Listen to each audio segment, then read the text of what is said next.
اللہم صلی علی محمد وعلی آل محمد۔ بڑی رکت انگیز حدیث مجھے یاد آ گئی، بخاری میں حدیث ہے، عثمان بن مظعون ایک صحابی تھے بوڑھے، ام العلا کہتی ہیں کہ میں ان کی خدمت کیا کرتی تھی، بہت بوڑھے ہو چکے تھے، وہ جب فوت ہوئے تو نبی الاسلام ہمارے ہاں تشریف لائے میت کو دیکھنے کے لیے، تو میں نے ان کی میت کو مخاطب کر کے کہا کہ اے عثمان، تیرے لیے تو آخرت کی زندگی میں اللہ کی نعمتیں ہیں، جنتیں ہیں۔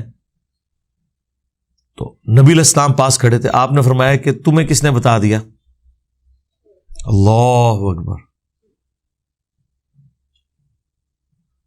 پھر آپ علیہ السلام نے فرمایا کہ مجھے تو اپنے بارے میں نہیں پتا، حالانکہ میں اللہ کا رسول ہوں، کہ میرے ساتھ یا تمہارے ساتھ کیا کیا جائے گا؟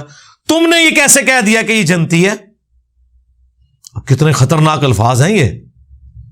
حالانکہ نبی علیہ السلام تو قطعی جنتی ہیں، لیکن آپ نے امت کی تعلیم کے لیے فرمایا، اور یہ الفاظ قرآن میں بھی ہیں، سورۃ الاحقاف میں پارہ نمبر 26 کے پہلے صفحے پر، اے نبی تم فرماؤ میں کوئی نیا رسول نہیں ہوں، مجھ سے پہلے بھی رسول گزرے ہیں، اور مجھے تو خود نہیں پتا کہ خود میرے ساتھ تو تمہارے ساتھ کیا ہونے والا ہے، میں تو اللہ کی وحی کا پابند ہوں۔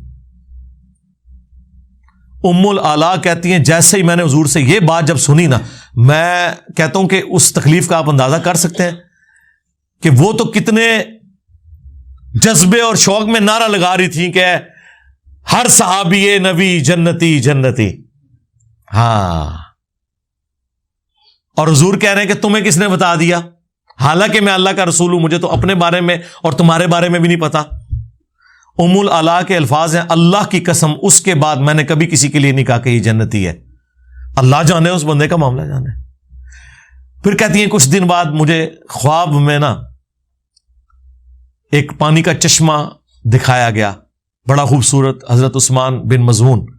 میں نے حضور سے اس خواب کا ذکر کیا تو آپ نے فرمایا ہاں یہ عثمان کا عمل ہے۔ پھر حضور نے کنفرم کیا، اور وہ بھی حضور نے ہی کر دیا، کوئی اور نہیں کر سکتا تھا، ورنہ تو وہ خود ہی کر لیتی نا۔ اس سے بڑھ کر بخاری مسلم دونوں میں حدیث ہے، نبی علیہ السلام کا ایک صحابی جو آپ علیہ السلام کو وضو کروایا کرتا تھا، سفر و حضر میں سواری کا کجاوا کستا تھا، خیبر کے موقع پر اسے ایک نامعلوم تیر لگا اور وہ شہید ہو گیا، اور جتنے صحابہ تھے انہوں نے نعرہ لگایا ہر صحابی نبی جنتی جنتی، ہر صحابی نبی جنتی جنتی۔ تو یہ تو سب سے بڑا صحابی ہے کہ حضور کا خدمت گزار ہے، انہوں نے کہا یہ تو جنتی ہے۔ نبی علیہ السلام فرمایا کہ تم اسے جنت کی بات بتا رہے ہو، حالانکہ مجھے اللہ نے دکھایا ہے کہ اس نے خیبر کے موقع پر مال غنیمت کی ایک چادر چوری کی تھی، ایک چادر صرف، جو آگ کی بنا کے اس کے اوپر ڈال دی گئی ہے۔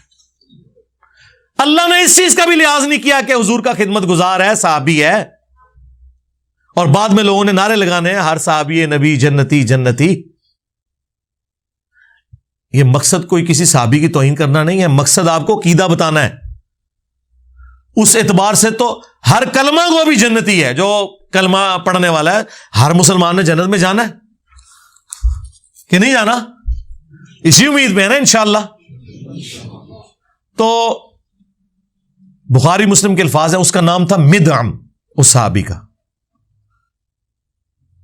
صحابہ کرام اپنے گھروں میں گئے، اگر کسی نے ایک رسی بھی اٹھائی تھی نا، یہ سمجھ کے مال غنیمت کی کہ خیر ہے اس کی تو اتنی ورت نہیں میں گھر لے جاؤں، وہ بھی آ کے جمع کروائی مال غنیمت میں، کیونکہ مال غنیمت کو تقسیم کرنا ہے حکمران وقت نے، اس وقت رسول اللہ تھے صلی اللہ علیہ وسلم۔ اب اس سے کلیئر ہو گیا عقیدہ۔ پھر جو بخاری مسلم میں وہ مشہور حدیث ہے کہ ایک حبشی عورت تھی جو مسجد نبوی کی صفائی کیا کرتی تھی، چند دن تک وہ نظر نہ آئی، تو نبی علیہ السلام نے کہا وہ عورت کدھر گئی؟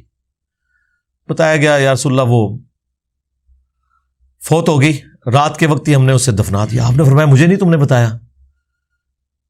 حدیث کے الفاظ ہیں، لوگوں نے ہلکا جانا کہ وہ ایک عام حبشی عورت تھی، لیکن حضور کے لیے تو ہر وہ بندہ اہم ہے جو دین کا کام کرے۔ آپ کے نزدیک جس کا اونچا نعرہ ہو وہ اہم ہے، نبی علیہ السلام کے نزدیک دین کا کام کرنے والا بندہ اہم ہے۔ آپ نے فرمایا کہ مجھے اس کی قبر پہ لے کے چلو۔ قبر پہ لے کے گئے، نبی علیہ السلام نے قبر پہ جا کے جنازہ پڑھا، اور جب واپس پلٹے تو آپ نے فرمایا یہ قبریں اندھیروں میں ڈوبی ہوئی تھی، میرے جنازہ پڑھنے کی برکت سے اللہ نے ان قبروں کو نور سے بھر دیا۔ سبحان اللہ، سبحان اللہ تو ہم پڑھ رہے ہیں، لیکن اس کا ایک بڑا تلخ پہلو ہے۔ کیا کسی کافر کی قبر حضور کی دعا سے جنت کا باغ بن سکتی ہے؟ نہیں، یہ تو عقیدہ ہی کفر ہے، کیونکہ قرآن کا فیصلہ واضح ہے کہ اللہ بھی معاف نہیں کرے گا۔ نبی علیہ السلام نے کہاں سے معاف کرنا ہے؟ کافر کو، مشرک کو۔ اس کا مطلب ہے کہ وہ مسلمانوں کی قبریں تھیں۔ اب میں یہ نہیں کہتا کہ صحابہ کی قبریں تھیں، ورنہ کہیں گے یہ گستاخ رسول ہو گیا، گستاخ صحابہ ہو گیا۔ اس زمانے میں جو مسلمان تھے، بریلوی، دیوبندی، اہل حدیث، شیعہ، ویسے تو اس زمانے کے مسلمانوں کو صحابی کہا جاتا ہے، لیکن وہ فتویٰ لگا دیں گے نا، چلے ہم کہتے ہیں اس زمانے کے جنہوں نے حضور کو ایمان کی حالت میں دیکھا، ایمان کی حالت میں دنیا سے گئے، اس زمانے کے بریلوی، دیوبندی، اہل حدیث، شیعہ، تبھی نور سے بھری گئی نا۔ اور دوسرا یہ بھی کلیئر ہو گیا کہ نبی علیہ السلام نے ان صحابہ سے یہ نہیں کہا کہ ہاں میں ہر مومن کی قبر میں جاتا ہوں، تو واقعی وہ فوت ہو گئی تھی، 3-4 دن پہلے میں قبر میں گیا تھا اور میرے بارے میں اس سے پوچھا گیا تھا، ما کنت تقول فی حق ھذا الرجل، اس مرد کے بارے میں تم کیا کہتے ہو؟ حضور نے تو لا علمی کا اظہار کیا، مجھے تو پتہ ہی نہیں تھا کہ وہ فوت ہو چکی ہے۔ اور یہ لوگ کیا کہتے ہیں؟ حضور علیہ السلام قبر میں جاتے ہیں، بریلوی یہ کہتے ہیں۔ دیوبندی کہتے ہیں نہیں، حضور خود نہیں جاتے، آپ کی شکل دکھائی جاتی ہے، یا آپ کی قبر مبارک اور اس کی قبر کے درمیان سارے پردے ہٹا دیے جاتے ہیں اور پوچھا جاتا ہے کہ اس مرد کے بارے میں تیرا کیا عقیدہ تھا۔ ہر بندے نے اپنا عقیدہ بنایا ہوا ہے۔ مفتی احمد یار خان نعیمی صاحب نے جال حق میں لکھا ہے کہ نبی اسلام دکھائے جاتے ہیں نا، ورنہ تو وہ شخص جو ہے نا وہ پوچھتا آگے سے کہ کس مرد کے بارے میں مجھ سے پوچھ رہے ہو۔ جب وہ کہتے ہیں ما کنت تقول فی حق ھذا الرجل، وہ کہتے ہیں ھذا کا مطلب ہے کہ وہاں موجود ہیں۔ ہم نے بتایا کہ ھذا کا صیغہ موجود کے لیے بھی ہوتا ہے اور غائب کے لیے بھی ہوتا ہے جس کا ذکر ہو رہا ہو۔ جیسے بخاری میں ھذا کے صیغے کے ساتھ عبداللہ بن عمر نے یزید کی طرف اشارہ کیا کہ ہم نے اللہ اور اس کے رسول کے احکامات کے اندر ھذا الرجل کی بیعت کی ہے، حالانکہ وہ شام میں تھا، عبداللہ بن عمر مدینے میں تھے، 1000 کلومیٹر کا فاصلہ تھا۔ جب آپ ذکر کر رہے ہوتے ہیں تو اس میں ہو جاتا ہے۔ اور یہی وجہ ہے کہ مومن جب جواب دیتا ہے وہ کہتا ہے ہوا محمد رسول اللہ، وہ یہ نہیں کہتا ھذا محمد رسول اللہ، وہ پھر تھرڈ پرسن کے صیغے سے جواب دیتا ہے۔ وہ کہتے ہیں مفتی صاحب کہ نہیں، دیکھیں یہاں ہونا چاہیے تھا کہ وہ بندہ پوچھتا کہ کس مرد کے بارے میں پوچھ رہے ہو۔ اگر وہ یہ کہتا نا تو آپ کی بات کلیئر ہو جاتی۔ تو سرکار ہم نے ایک حدیث ایسی دریافت کر لی ہے مسند احمد میں جس میں الفاظ ہیں ای الرجل، وہ مردہ پوچھتا ہے کہ کس مرد کے بارے میں پوچھ رہے ہو۔ جو الفاظ ہیں نا بخاری کے، اس مرد کے بارے میں تم کیا کہتے تھے، تو وہ آگے سے پوچھتا ہے کون سا مرد۔ مفتی صاحب کا مسئلہ ختم۔ تو پتہ فرشتے کیا کہتے ہیں؟ الذی بعث فیکم، اور یہ الفاظ ابو داؤد میں بھی موجود ہے۔ ہم اس مرد کے بارے میں پوچھ رہے ہیں جس کو اللہ نے تمہارا نبی بنا کے مبعوث کیا ہوا تھا، جو شخص تم میں مبعوث ہوا تھا۔ تو کہتا ہوا محمد رسول اللہ صلی اللہ علیہ وآلہ وسلم۔ اللہم اجعلنا منہم، اللہ تعالیٰ ہمیں ان میں کرے جو یہ جواب دے لیں۔ یہ بخاری اور ابو داؤد میں پوری تفصیل موجود ہے۔ اور یہ جب 3 سوال ہوتے ہیں، من ربک ما دینک ما کنت تقول فی حق ھذا الرجل، ایک چوتھا سوال ہے جو انہوں نے اسکپ کیا تھا، میں نے دریافت کیا ہے تو اب ان کو پریشانی لگی ہوئی ہے۔ ایک چوتھا سوال بھی ہوتا ہے، جب مؤمن جو ہے نا جواب دے لیتا ہے نا تو اس سے فرشتے پوچھتے ہیں کہ تجھے کیسے پتا چلا، تو وہ کہتا ہے میں نے اللہ کی کتاب پڑھی تھی اور رسول اللہ کے نبی ہونے کی تصدیق کی۔ ہاں تو ظاہر ترجمے سے ہی پڑھی ہوگی نا، خالی پڑھنا تصدیق تو نہیں ہوتی۔ اور جو منافق ہے جب وہ جواب نہیں دے پاتا تو فرشتے کہتے ہیں تو نے، وہ ہر بات میں کہتا ہے ہائی ہاتا لا ادری لا ادری، ہائے افسوس مجھے کچھ پتا نہیں۔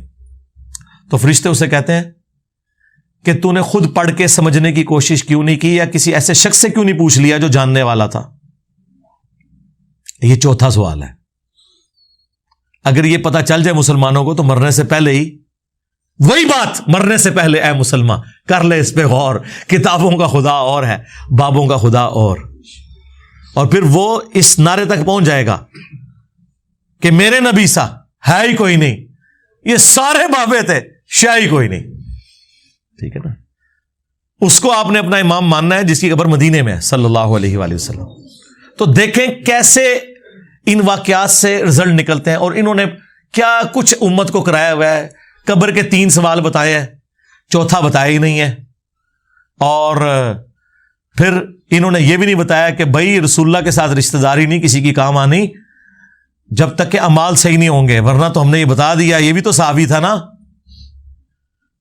یاد رکھیے گا کہ جو اپنی وفات تک ایمان پر قائم رہا وہ صحابی ہے، اگر وہ ایمان پہ قائم نہیں رہا تو وہ صحابی نہیں ہے، اگرچہ حضور کی زندگی میں وہ صحابی ہو. یہ منکرین زکات جو ہیں، یہ رسول اللہ نے ان کو صحابی ہونے کی حالت میں چھوڑا ہے دنیا میں. وہ کہتے ہیں جی بعد میں منکرین زکات بن گئے، مرتد ہو گئے. سرکار بات چھوڑ دو، جب میرے نبی نے آنکھیں بند کی ہیں اس ڈیٹ کو وہ کیا تھے؟ صحابہ. حضور کو تو نہیں نا پتا کہ میرے بعد کام ڈال دیا انہوں نے.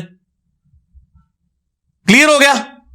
اب حضور کی وفات کے بعد وہ کام ڈال دیں. نبی علیہ السلام نے انہیں آخری وقت کیا دیکھا ہے؟ صحابی.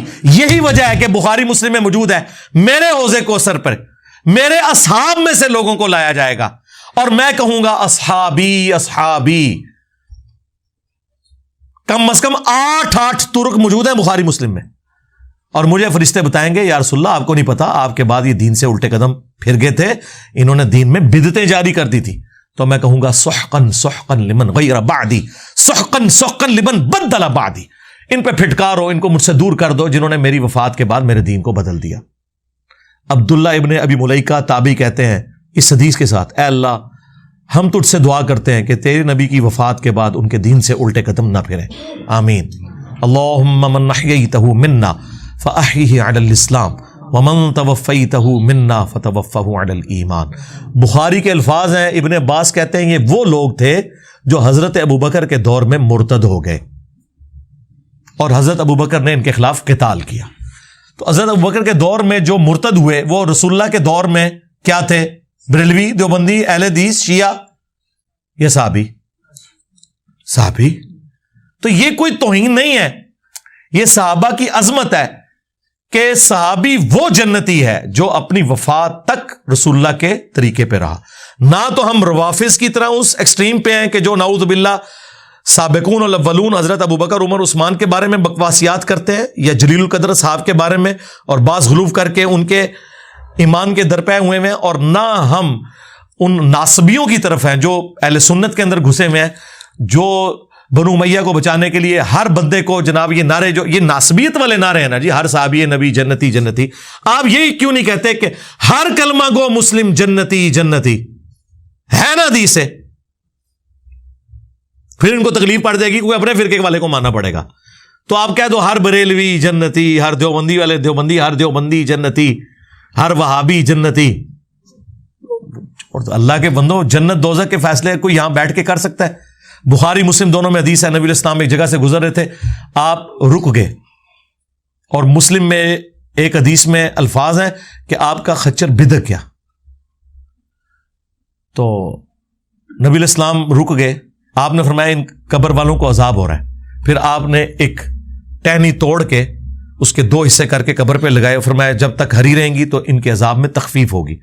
حضور کی دعا کی برکت، آپ کے مبارک ہاتھوں کی برکت، صحابہ کو نہیں پتا چلا عذاب ہو رہا ہے. اور دوسری بات، نبی علیہ السلام نے فرمایا کہ ایک پیشاب کے چھینٹوں سے نہیں بچتا تھا اور ایک چغلی کھایا کرتا تھا. اس کا مطلب یہ ہے کہ وہ کافر نہیں تھے، ورنہ حضور بڑی بیماری کا ذکر کرتے نا. حضور سیدھا کہتے یہ کافر تھے، اور ظاہر کافر کو نفع بھی نہیں پہنچنا تھا نا. یعنی ہے مسلمان کی قبریں تھی اس زمانے کے جو بریلوی دیوبندی اہل حدیث فوت ہو گئے، کیونکہ پھر تو یہ کہیں گے ہم تو کہتے ہیں ہر صحابی نبی جنتی جنتی، یہ اور طرف چل پڑیں گے. مسلم شریف میں الفاظ ہے، نبی علیہ السلام نے فرمایا کہ میں نے ارادہ کیا کہ اللہ سے دعا کروں کہ تمہیں عذاب قبر سنوا دے. دکھانے والی کہانی ختم، کشف القبور ختم. لیکن مجھے ڈر ہوا کہ تم اپنے مردوں کو دفنانا چھوڑ دو گے، صرف عذاب قبر کو سن کے، دیکھنے کی بات ہی نہیں. اچھا اگر حضرت ابو بکر عمر عثمان و علی رضی اللہ عنہم اجمعین عذاب قبر نہ دیکھ سکیں حضور کے ساتھ ہوتے ہوئے تو آڈے بابے تھے شے کوئی نہیں لے جاؤ, کیونکہ میرے نبی سا ہے ہی کوئی نہیں, تیرے بابے تھے شے ہی کوئی نہیں, خلفائے راشدین جیسا ہے ہی کوئی نہیں, تیرے بابے تھے شے ہی کوئی نہیں. اگر ان کو نہیں عذاب قبر نظر آ رہا اور یہاں کہتے ہیں جی وہ بتا دیتے ہیں جی کشف اور چھڑ دو کشف القبور. میں پرچی پہ اپنی میکینیکل انجینئرنگ کا فارمولہ لکھ کے دیتا ہوں, مشین ڈیزائن کا, میکینکس آف مٹیریل کا, تو آڈا زندہ بابا مردہ بابا تک کے پڑھ کے سنا دے منو کے لکھے ہے. سمجھانا نے چھڑ دو, سمجھانا چھڑ دو, صرف 10 دفعے کے لکھیا کیا ہے. اور ایک قیامت تک چیلنج ہے, جس نے انجینئرنگ نہیں کی تھی وہ پڑھ نہیں سکتا. یہ کہتے ہیں نا بابوں کے پاس علم لدنی ہے, روحانی علم ہوتا ہے. سرکار اللہ نو تے آندھی ہے نا میکینیکل انجینئرنگ, تو سارے بابیاں دی عزت ویسی سٹیک تے لگی ہے. تواڈے بابے کس دن کام آنے باہر نکلن, چلو جڑے باہر نے وہ کٹھے ہو کے پڑھ کے دس دن منو جھوٹا کر دیں, دل چھوڑ دیں. میں تو کہتا ہوں سامنے پڑھیں. ویسے تو میرا یقین ہے کہ اکثر بابے اگر میں انہیں کہوں نا قرآن تجوید سے پڑھیں, وہ بھی نہیں پڑھ سکتے. دیکھ کے بھی سنت اذکار دیکھ کے تجوید سے پڑھ کے بتا دیں, اکثر نہیں پڑھ سکتے. اس کا چیک یہ ہوگا کہ جب بریلویوں کا بابا آئے گا ہم دیوبندی کاری بٹھا لیں گے, وہ پہلے عربتی غلطی کر لوے گا, اور دیوبندیوں کا بابا آئے گا ہم بریلوی کاری بٹھا لیں گے. ساڈے کول تے مسئلہ سیدھا سیدھا ہے کہ اسی تے کر سکنے ہیں. تو یہ سارے ان لوگوں کے ڈھکوسلے ہیں, انہیں پتہ ہی نہیں بھائی کتابوں کا دین اور ہے. مرنے سے پہلے اے مسلمان کر لے اس پہ غور, کتابوں کا خدا اور ہے, بابوں کا خدا اور, کتابوں کا دین اور ہے, بابوں کا دین اور, کتابوں کا پیمبر اور ہے, بابوں کا پیمبر اور. اگرچہ وہ بابے بھی اسی پیمبر, اسی دین, اسی خدا کو مانتے ہیں, لیکن ان کوالٹیز کے ساتھ نہیں مانتے جو آسمان سے نازل ہوئی ہیں, بلکہ ان کوالٹیز کے ساتھ جو ان کے بزرگوں نے کلیم کی ہوئی ہیں. تو اس طرف واپس ہیں جو میں نے کہا, نبی الاسلام نے کہا میرے حوض کوثر پہ لوگ لائے جائیں گے. ٹھیک ہے, بخاری مسلم میں باقاعدہ حدیث موجود ہے کہ عرب کے قبائل مرتد ہو گئے حضرت ابوبکر کے دور میں. تو مرتد کون ہوتا ہے؟ جو پہلے مسلمان ہو. المستدرک للحاکم میں سنن دارمی میں موجود ہے. نبی الاسلام نے آیت تلاوت کی, اذا جاء نصر اللہ والفتح ورأیت الناس يدخلون فی دین اللہ افواجا, کہ اللہ کی مدد آ پہنچی اور تم دیکھ رہے ہو کہ لوگ گروہ در گروہ دین میں داخل ہو رہے ہیں. نبی الاسلام نے یہ آیت تلاوت کر کے کہا کہ ان قریب میری وفات کے بعد لوگ گروہ در گروہ دین سے نکل بھی جائیں گے. اور یہی ہوا. کئی لوگوں کا کنوکشن والا ایمان نہیں تھا, انہوں نے رسول اللہ کو قریش کے ایک سردار کے طور پر ایک واریر کا غلبہ مان لیا عرب کی سرزمین پہ, اور ان کی بیعت کر لی. پیغمبر ان کو اس لیے ماننا پڑا کہ نبی الاسلام پیغمبر بھی تھے, ادروائز ان کا پیغمبر ماننا کنوکشن والا نہیں تھا. اسی لیے قرآن میں یہ آیت نازل ہوئی کہ اعرابی لوگ کہتے ہیں کہ ہم ایمان لے کر آئے. قالت الاعراب آمنا, اے نبی ان سے فرماؤ تم ایمان نہیں لائے بلکہ تم کہو ہم اسلام لے کے آئے, ایمان تو تمہارے دلوں میں بھی داخل ہی نہیں ہوا. سرکار اگر حضور پہ ڈائریکٹ کوئی اسلام لے کر آئے تو اللہ تعالیٰ انہیں کہہ رہا ہے ایمان ابھی داخل نہیں ہوا, تو آڈے بابے تشائی کوئی نہیں جب تک کہ وہ قرآن و سنت کے مطابق نہیں چلیں گے. اور یہی وہ لوگ تھے جو بعد میں پھر نبی الاسلام کا دین چھوڑ گئے, جن کے خلاف حضرت ابوبکر نے قتال کیا, جو بخاری مسلم میں آتا ہے. اور بخاری مسلم میں انہی لوگوں کے بارے میں ہے کہ حوض کوثر سے انہیں دھتکارا جائے گا اور حضور کہیں گے اصحابی اصحابی, یہ میرے صحابہ ہیں. لیکن فرشتے بتائیں گے آپ کے بعد انہوں نے دین بدل دیا. نبی علیہ السلام انہیں پہچان لیں گے, ظاہر شکلوں سے پہچانتے ہوں گے نا, لیکن یہ نہیں پتا ہوگا کہ بعد میں کیا کیا.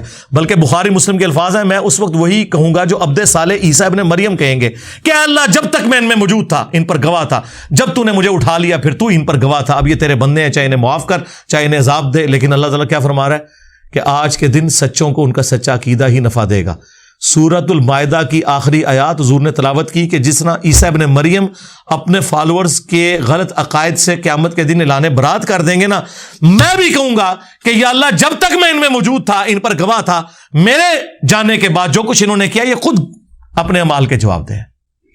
اچھا دیکھیں, اللہ کے نبی ایک ایک بات بتا گئے کیونکہ حضور کو غیبی خبر بتائی گئی تھی. اچھا بعض لوگ اس میں یہ بھی کہتے ہیں, دیکھیں آپ کہہ رہے ہیں حضور علیہ السلام کو علم, ہم کب کہتے ہیں جو حضور کا علم غیب نہ مانے وہ کافر ہے, ذہن میں رکھیے گا. ہمارا اختلاف یہ ہے کہ جتنا حضور کو بتایا گیا بس آپ نے اتنا ماننا ہے, خود سے کلیم نہیں کرنا ان کے بارے میں. تو حضور کو بس اتنا بتایا گیا تھا کہ آپ کے کچھ ساتھی مرتد ہو جائیں گے، یہ نہیں بتایا گیا تھا کون سے. جبھی تو آپ قیامت والے دن سب کوئی بلا بلا کے حوض کوثر پہ مشروب پلا رہے ہوں گے. ورنہ حضور کو اگر پہلے ہی پتا چل جائے تو آپ ہمیں پتا چل جائے ہم تو گئے یار دور ہو جا، تو نے تو بعد میں بیڑا غرق کیا ہے، نہ ستوں. فرشتے بتائیں گے یا رسول اللہ آپ کے بعد انہوں نے دین سے پیچھے ہٹ گئے تھے. تو یہ خبر آپ کو دنیا میں بتائی گئی ہے کہ آپ کے بعد کچھ لوگوں نے کام ڈالنا ہے. لیکن اسی لیے انصار مدینہ کو حضور نے کہا تھا نا، بخاری مسلم میں حدیث ہے، انصار مدینہ میں تمہارے گھروں میں فتنے ایسے اترتے ہوئے دیکھ رہا ہوں جیسے آسمان سے بارش، اور میرے بعد اور لوگوں کو تم پر ترجیح دی جائے گی، صبر کرنا یہاں تک کہ حوض کوثر پہ آ کے مجھے ملنا. حوض کوثر پہ پھر وہی سحقا سحقا لمن غیر بعدی. انصار مدینہ نے اتنی قربانیاں کی ان کے اوپر، بعد میں بنو امیہ نے جو کچھ ان کے ساتھ کیا ہے وہ آپ کے سامنے ہے. مولا علی کے بارے میں حدیث ہے صحیح مسلم میں، علی سے محبت نہیں رکھے گا مگر مؤمن، علی سے بغض نہیں رکھے گا مگر منافق. اور بخاری مسلم میں انصار مدینہ کے بارے میں سیم الفاظ ہیں، انصار مدینہ سے صرف مومن ہی محبت رکھیں گے اور انصار مدینہ سے صرف منافق ہی بغض رکھیں گے. اسلام کے لیے قربانیاں دیں لیکن بعد میں ان کے ساتھ جو کچھ ہوا. تو یہ ایک پورا ایک ٹاپک ہے، اور یہی ٹاپک ہے جو کربلا تک آپ کو الٹیمیٹلی لے جاتا ہے کہ کربلا کیوں ہوئی. کربلا سے زیادہ امپورٹنٹ ہے کربلا کا پس منظر.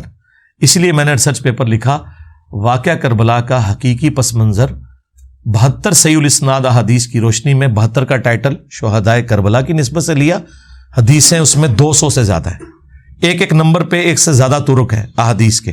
33 نمبر پر غدیر خم کی جو حدیث ہے قرآن اور اہل بیت، 8 طرق میں نے اس میں شامل کیے ہیں. خلفائے راشدین کون ہیں اور حضرت عمر فاروق کی شہادت سے لے کے رضی اللہ تعالیٰ عنہ شہادت کربلا تک احادیث میں نے ساری جمع کی ہیں. اکثر بخاری اور مسلم سے ہیں، جو ادر دین بخاری مسلم ہے اس میں نے دور حاضر کے بڑے محدثین کی تحکیم لگائی ہے. شیخ البانی کی، شیخ زبیر علی زئی کی، شیخ شعیب ارناؤت کی، سلیم اسد صاحب کی، اور لوگوں کی. کوئی ایک حدیث بھی ایسی نہیں ہے جس کے اوپر صحت کا حکم بڑے محدثین کا موجود نہ ہو. الحمدللہ. یہ تو ہو سکتا ہے کہ کچھ کے ساتھ کچھ محدثین ایگری کرتے ہوں، کچھ کے ساتھ کچھ، لیکن یہ نہیں ہوگا کہ کوئی ایسی حدیث ہو جس کے ساتھ کوئی بھی ایگری نہ کرتا ہو. تو جس کا اعتماد جس کے اوپر، اور اکثر حدیث تو بخاری مسلم سے، میں تو کہتا ہوں ایک حدیث ہی کافی ہے. وَيْحَ عَمَّارٍ تَقْتُلُهُ الْفِئَةُ الْبَاغِيَةُ يَدْعُوهُمْ إِلَى اللَّهِ وَيَدْعُونَهُ إِلَى النَّارِ. وَيْحَ عَمَّارٍ، افسوس ہے عمار، تجھے ایک باغی جماعت قتل کرے گی، تو نے اللہ اور جنت کی طرف بلائے گا، وہ جماعت جہنم کی طرف بلا رہی ہوگی. یہ ایک حدیث بخاری مسلم کی یہ پورے کے پورے مقدمے کو کلیئر کر دیتی ہے کہ مولا علی علیہ السلام اور ان کے ساتھیوں کی پارٹی حق پہ تھی، اور جو خلفائے راشدین کے مخالفین تھے حضرت ابو بکر، عمر، عثمان اور حضرت علی کے مخالفین، وہ دوسری والی جماعت تھی. تو ہم الحمدللہ خلفائے راشدین کے ساتھ ہیں، اہل البیت کے ساتھ ہیں. اللہ تعالیٰ دنیا اور آخرت میں ہمارا خاتمہ اسی عقیدے کے اوپر کرے اور آخرت میں انہی بڑی ہستیوں کے ساتھ ہمیں محشور فرمائے. صلو علی محمد و آل محمد، اللہم صلی علی محمد و علی آل محمد و اصحاب محمد و ازواج محمد اجمعین الی یوم الدین، آمین. پچھلے دنوں آپ کو پتہ ہے کہ دعوت اسلامی کے جو امیر ہیں مولانا الیاس قادری صاحب، انہوں نے ایک سلسلہ شروع کیا ہے جس میں جو ان کی ذات کے حوالے سے اور ان کی جماعت کے حوالے سے لوگوں کی ریزرویشنز ہیں، وہ ان کے جوابات آ کے خود دے رہے ہیں اپنی زندگی میں. یہ بڑی اچھی بات ہے. ہمارے تو وہ ایکس مرشد بھی ہیں، کیونکہ آپ کو پتہ ہے میرا آلموسٹ 10-11 سال کا پیریڈ زندگی کا گولڈن پیریڈ، سمجھ لیں اسکول لائف سے لے کے انجینئرنگ یونیورسٹی سے فارغ ہونے تک، 1991 سے لے کے آلموسٹ 2000 تک، بلکہ 2001 تک آلموسٹ وہ دعوت اسلامی میں گزرا ہے. تو الیاس قادری صاحب کو یعنی پرسنلی میں بڑا قریب سے جانتا ہوں. 1999 میں کراچی بھی حاضری ہوئی تھی ان کے پاس، نماز بھی ان کے پیچھے متعدد نمازیں بھی پڑھیں، ان کے گھر بھی گئے، بلکہ اکٹھے بیٹھ کے کھانا بھی کھایا. کچھ چیزیں میں نے اس وقت بھی آبزرو کی تھیں، لیکن ظاہر ہے کہ اس وقت تو انسان عقیدت اور پلس علم اس کشمکش کے درمیان ہی چل رہا ہوتا ہے. پھر آہستہ آہستہ معاملات کھلتے گئے. وہ ایک الگ سے ایک میری سٹوری ہے, وہ چھوڑ دیں اس کو. فی الوقت ہم اسے ڈسکس کرتے ہیں. اس وقت تازہ تازہ انہوں نے 2001 کے اندر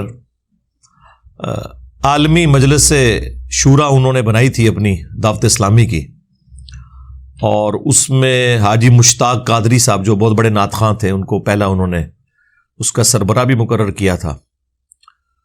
لیکن وہ اس وقت کسی عارضے میں مبتلا ہو کے ینگ ایج میں ہی ان کی ڈیتھ ہو گئی. اللہ تعالیٰ ان کی مغفرت کرے, انہیں نیک کاموں کا اجر دے, برائیوں سے درگزر فرمائے. اور پھر اس کے بعد جو ہے وہ یہ حاجی عمران اتاری صاحب جو آج کل ہیں مجلس شورا کے امیر, یہ اسی وقت بن گئے تھے. اس دوران جو سب سے ان کی ایک کریٹیکل پرسنالٹی تھی نا, وہ حاجی ابراہیم قادری صاحب تھے. ان کے ساتھ بھی کافی کلوز ریلیشن شپ میرا رہا, کیونکہ وہ دعوت اسلامی کے 3 صوبوں کے نگران تھے. پنجاب کے میجر کام ادھر ہی تھا پنجاب میں, دوسرا کشمیر, اور تیسرا کے پی. اس وقت صوبہ سرحد اسے کہتے تھے, اب خیبر پختونخوا اسے کہتے ہیں. یہ کے پی کے لفظ غلط ہے, کے پی ہے. یہ جو بعد میں آپ کے بولتے ہیں وہ غلط ہے, کیونکہ وہ ایک ہی لفظ ہے. پختونخوا جو ہے وہ اکٹھا بولا جاتا ہے, تو اس لیے یہ لفظ ہے کے پی. تو یہ 3 صوبے جو ہے نا اکٹھے تھے. اور 1997 کے اندر بہت بڑا ایک اجتماع بھی ہوا تھا پشاور کے اندر دعوت اسلامی کا. ایک پبلک اسٹرینتھ انہوں نے اس وقت شو کی تھی. وہ بھی ساری حاجی ابراہیم قادری صاحب کی کوششیں تھیں. سٹیل مل میں وہ ملازم تھے اور بڑے ڈیڈیکیٹڈ, یعنی الیاس قادری صاحب کے شروع کے ساتھیوں میں سے تھے. اور اس وقت تو الیاس قادری صاحب فرمایا کرتے تھے کہ اگر مجھے اچانک کچھ ہو جائے, کیونکہ 1995 میں ایک مرڈر اٹیمپٹ ہوئی تھی جس میں بال بال بچے تھے, ان کے ساتھی 2-3 شہید بھی ہو گئے تھے اس میں لاہور کے اندر. چونکہ یہ پچھلی سیٹ پہ بیٹھے ہوئے تھے, وہ حملہ آور جو تھے انہیں بس اللہ تعالیٰ نے جب کسی کی زندگی رکھی ہوئی ہو تو انہیں دھوکہ لگ گیا, بہرحال یہ بچ گئے. اس کے بعد سے وہ یہ کہتے تھے کہ مجھے اگر اچانک موت آ جائے یا مجھے کوئی شہید کر دے, جو وہ کہتے ہیں, تو ابراہیم قادری کو تم نے اس جماعت کا امیر بنا دینا. اور بڑا اچھا ڈیسیژن تھا. حاجی ابراہیم قادری صاحب نہ ان کے نہ دور کے رشتہ دار نہ قریب کے رشتہ دار, صرف ڈیڈیکیشن, ان کی سپیکنگ پاور بہت زیادہ تھی. بلکہ دعوت اسلامی میں ویسا بیان آج تک میرے علم میں نہیں کوئی کر سکے جتنا سوز و گداز اور کمٹمنٹ ان کے اندر تھی. خیر, وہ آپ کو پتہ ہے جہاں پہ بڑے لیول کے لوگ انوالو ہوں وہاں پہ جیلسی فیکٹر بھی اسی اعتبار سے بڑا آ جاتا ہے. اور ظاہر ہے یہ وہ ساری چیزیں ہیں جن کے بارے میں میرے پاس فرسٹ ہینڈ نالج ہے, کیونکہ میں انوالو رہا ہوں ان ساری چیزوں میں. اور یہ میں آج پہلی دفعہ آن ایئر یہ چیز بیان کر رہا ہوں. دعوت اسلامی کی یہ جو 2 ٹکڑے ہو گئے تھے 2001 کے اندر آلموسٹ, تو اس کے پیچھے ریزن کیا تھی. تو اس میں حاجی ابراہیم قادری صاحب جب یہ مجلس شورا بنی اور اس طریقے سے عمارت کا بھی سلسلہ باقی چیزیں شروع ہوئی, تو اس میں ان کی ریزرویشن تھی. انہوں نے 20 صفحات کا ایک خط الیاس قادری صاحب کو دیا کہ یہ میری کوئی آپ کے بارے میں بھی ریزرویشن ہے, تو یہ میرے اور آپ کے درمیان ایک راز ہے, اسے پبلکلی آپ نے لیک نہیں کرنا. لیکن چونکہ اس میں ان کی ذات کے اوپر بھی اعتراضات تھے, اس کی وجہ سے وہ سمجھے کہ شاید یہ میری سیٹ پہ قبضہ کرنا چاہتا ہے. حالانکہ اس سے پہلے وہ خود کہا کرتے تھے کہ سب سے زیادہ اہل یہ بندہ ہے. بہرحال پھر ساتھ کان بھرنے والے لوگ بھی موجود تھے جن کو خود اس پوسٹ کی لالچ تھی, ورنہ مجلس شورا کے پہلے امیر بننے کا اگر کوئی حقدار تھا تو حاجی ابراہیم قادری صاحب تھے. پھر بعد میں یہ آپس میں ان کی چیزیں شروع ہو گئیں اور اسی وجہ سے حاجی ابراہیم صاحب پھر ان سے الگ ہو گئے, اور اس کی وجہ سے کافی دعوت اسلامی کو جھٹکا لگا. اس دوران الیاس قادری صاحب کی جو فون کالز آتی تھی حاجی ابراہیم صاحب کے پاس, تو چونکہ ہم بھی ان کے کافی کلوز تھے, ہم تو سمجھتے تھے کہ ان کا موقف ٹھیک ہے, ہم پڑھے لکھے لوگ تھے, تو وہ فون کالز بھی یعنی ہم سنا کرتے تھے, تو ہمیں اسی وقت اندازہ ہو گیا تھا کہ یہ انٹرنل پالیٹکس کس طرح کی چل رہی ہے. بہرحال الٹیمیٹ اس کا نتیجہ یہ نکلا کہ حاجی ابراہیم قادری صاحب نے اپنی علیحدہ سے ایک جماعت بنا لی تبلیغ اسلامی کے نام سے. کچھ عرصہ ہم بھی اسے لے کے چلتے رہے. پھر اس دوران ہی میں چونکہ جاب پہ چلا گیا اسلام آباد, تو پھر اتنا انٹریکشن نہیں رہا. وہاں بھی کچھ عرصہ کام کیا, اور پھر میری آفس کی مصروفیات ہی اتنی زیادہ تھیں, صبح نکلتے تھے اور رات تاریخ بدلنے کے بعد ہی گھر واپس آتے تھے شروع کے کئی سال. تو آپ کو پتہ ہے ڈیفنس آرگنائزیشنز میں کام میں پھر نہ کوئی دن دیکھتا ہے نہ رات. وہ تو پھر اللہ کا کرنا ہوا. 2007 کے بعد میری لائف سٹوری شروع ہوتی ہے, سیکنڈ فیز, جو میں آلریڈی ریکارڈ کروا چکا ہوں. میں سنی شیعہ سے مسلم کیسے ہوا. اس کا مطلب یہ نہیں کہ میں سنی شیعہ کو کوئی کافر سمجھتا ہوں, مراد یہ کہ صرف مسلمان میں کیسے ہوا ان فرقوں سے نکل کے. وہ آپ میری لائف سٹوری دیکھ لیں. بہرحال آج بھی میں سمجھتا ہوں میری زندگی پہ جن لوگوں کے سب سے زیادہ اثرات ہیں نا, ٹاپ آف دا لسٹ جو 5 پرسنالٹیز ہیں, ان میں بھی پہلے نمبر پہ مولانا الیاس قادری صاحب ہیں. کیونکہ بڑی ینگ ایج میں ان کے ساتھ اٹیچمنٹ ہو گئی تھی جماعت کے ساتھ, اس کی وجہ سے ایک دین کی سوچ مل گئی, گناہوں سے بچنے کی سوچ مل گئی, اور یہ بڑا پازیٹیو فیکٹر ہے دعوت اسلامی کا. بہرحال اس وقت تو یہ سلسلہ تھا, انہوں نے مجلس شورا بنائی, عالمی مجلس شورا, امیر خود ہی تھے, لیکن اس شورا کے نگران الگ سے انہوں نے ایک اپوائنٹ کیے. لیکن ظاہر ہے کہ جب اتنا ڈومیننٹ بندہ ہو جس نے جماعت خود بنائی ہوئی ہو, تو شورا کس لیول تک اس سے اختلاف کر سکتی ہے. آپ پولیٹیکل جماعتوں میں بھی دیکھ لیں, آج تک پیپلز پارٹی بھٹو خاندان سے باہر نہیں نکل سکی. مسلم لیگ جب سے نواز شریف صاحب کے حوالے ہوئی ہے, تو اب آپ دیکھ لیں, اب پچھلے دنوں انہوں نے اپنی بیٹی کو ایک بڑی پوسٹ کے اوپر نامزد کر دیا, حالانکہ اس سے زیادہ کنٹریبیوشن ہے اور زیادہ ٹیلنٹڈ لوگ موجود ہیں مسلم لیگ کے اندر, لیکن ان کو اوپر نہیں وہ لے کے آئے. احسن اقبال صاحب ہوں یا خاقان عباسی صاحب ہوں, خواجہ آصف صاحب ہوں, یہ سارے لوگ. تو یعنی وہ ایک ملوکیت شروع ہو جاتی ہے. یہاں پہ بھی مطلب اس وقت تو ایکسپیکٹ کو نہیں کر رہا تھا. الیاس قادری صاحب کو یہ امید بھی نہیں تھی کہ میری زندگی میں میری اولاد کوئی جوان بھی ہوگی.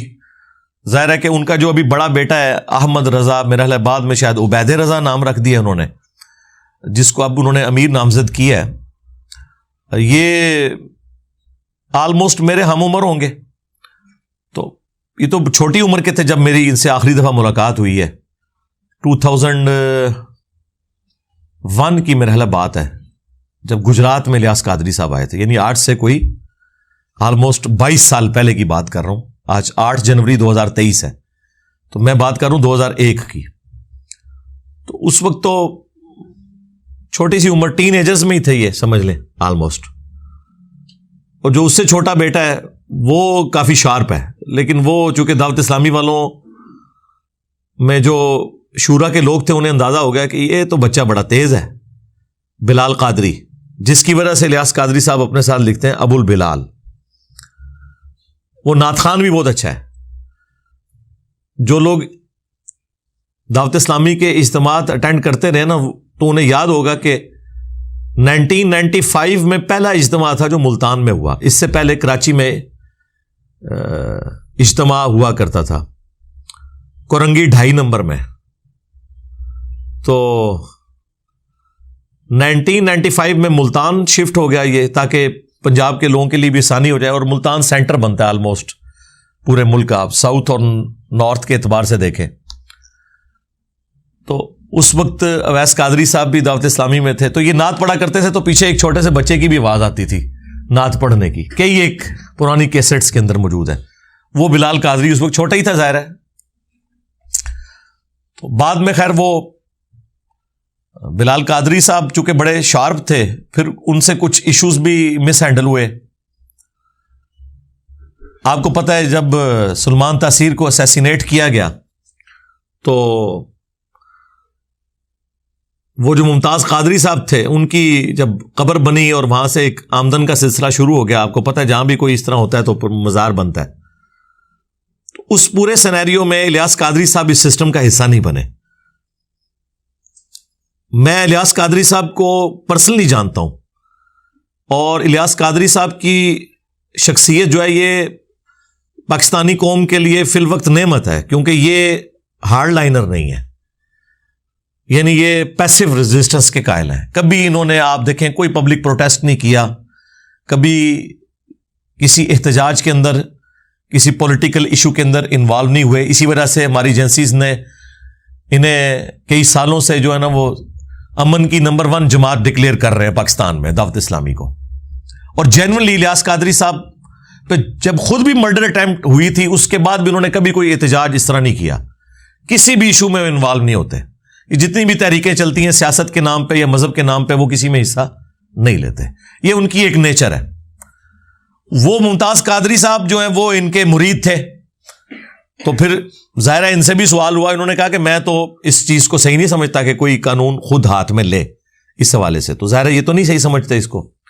پچھلے دنوں آپ کو پتا ہے ادے پور میں بھی ایک سانحہ ہوا انڈیا کے اندر, اس کے اوپر تو باقاعدہ پھر ان کی ویڈیو آ گئی کہ میری پوری زندگی گواہ ہے, میں نے کبھی ایسے معاملہ نہیں کیا. حالانکہ اس ویڈیو آنے سے پہلے میں ویڈیو ریکارڈ کروا چکا تھا کہ الیاس قادری صاحب اس طرح کے نہیں ہیں, مجھے پتا ہے.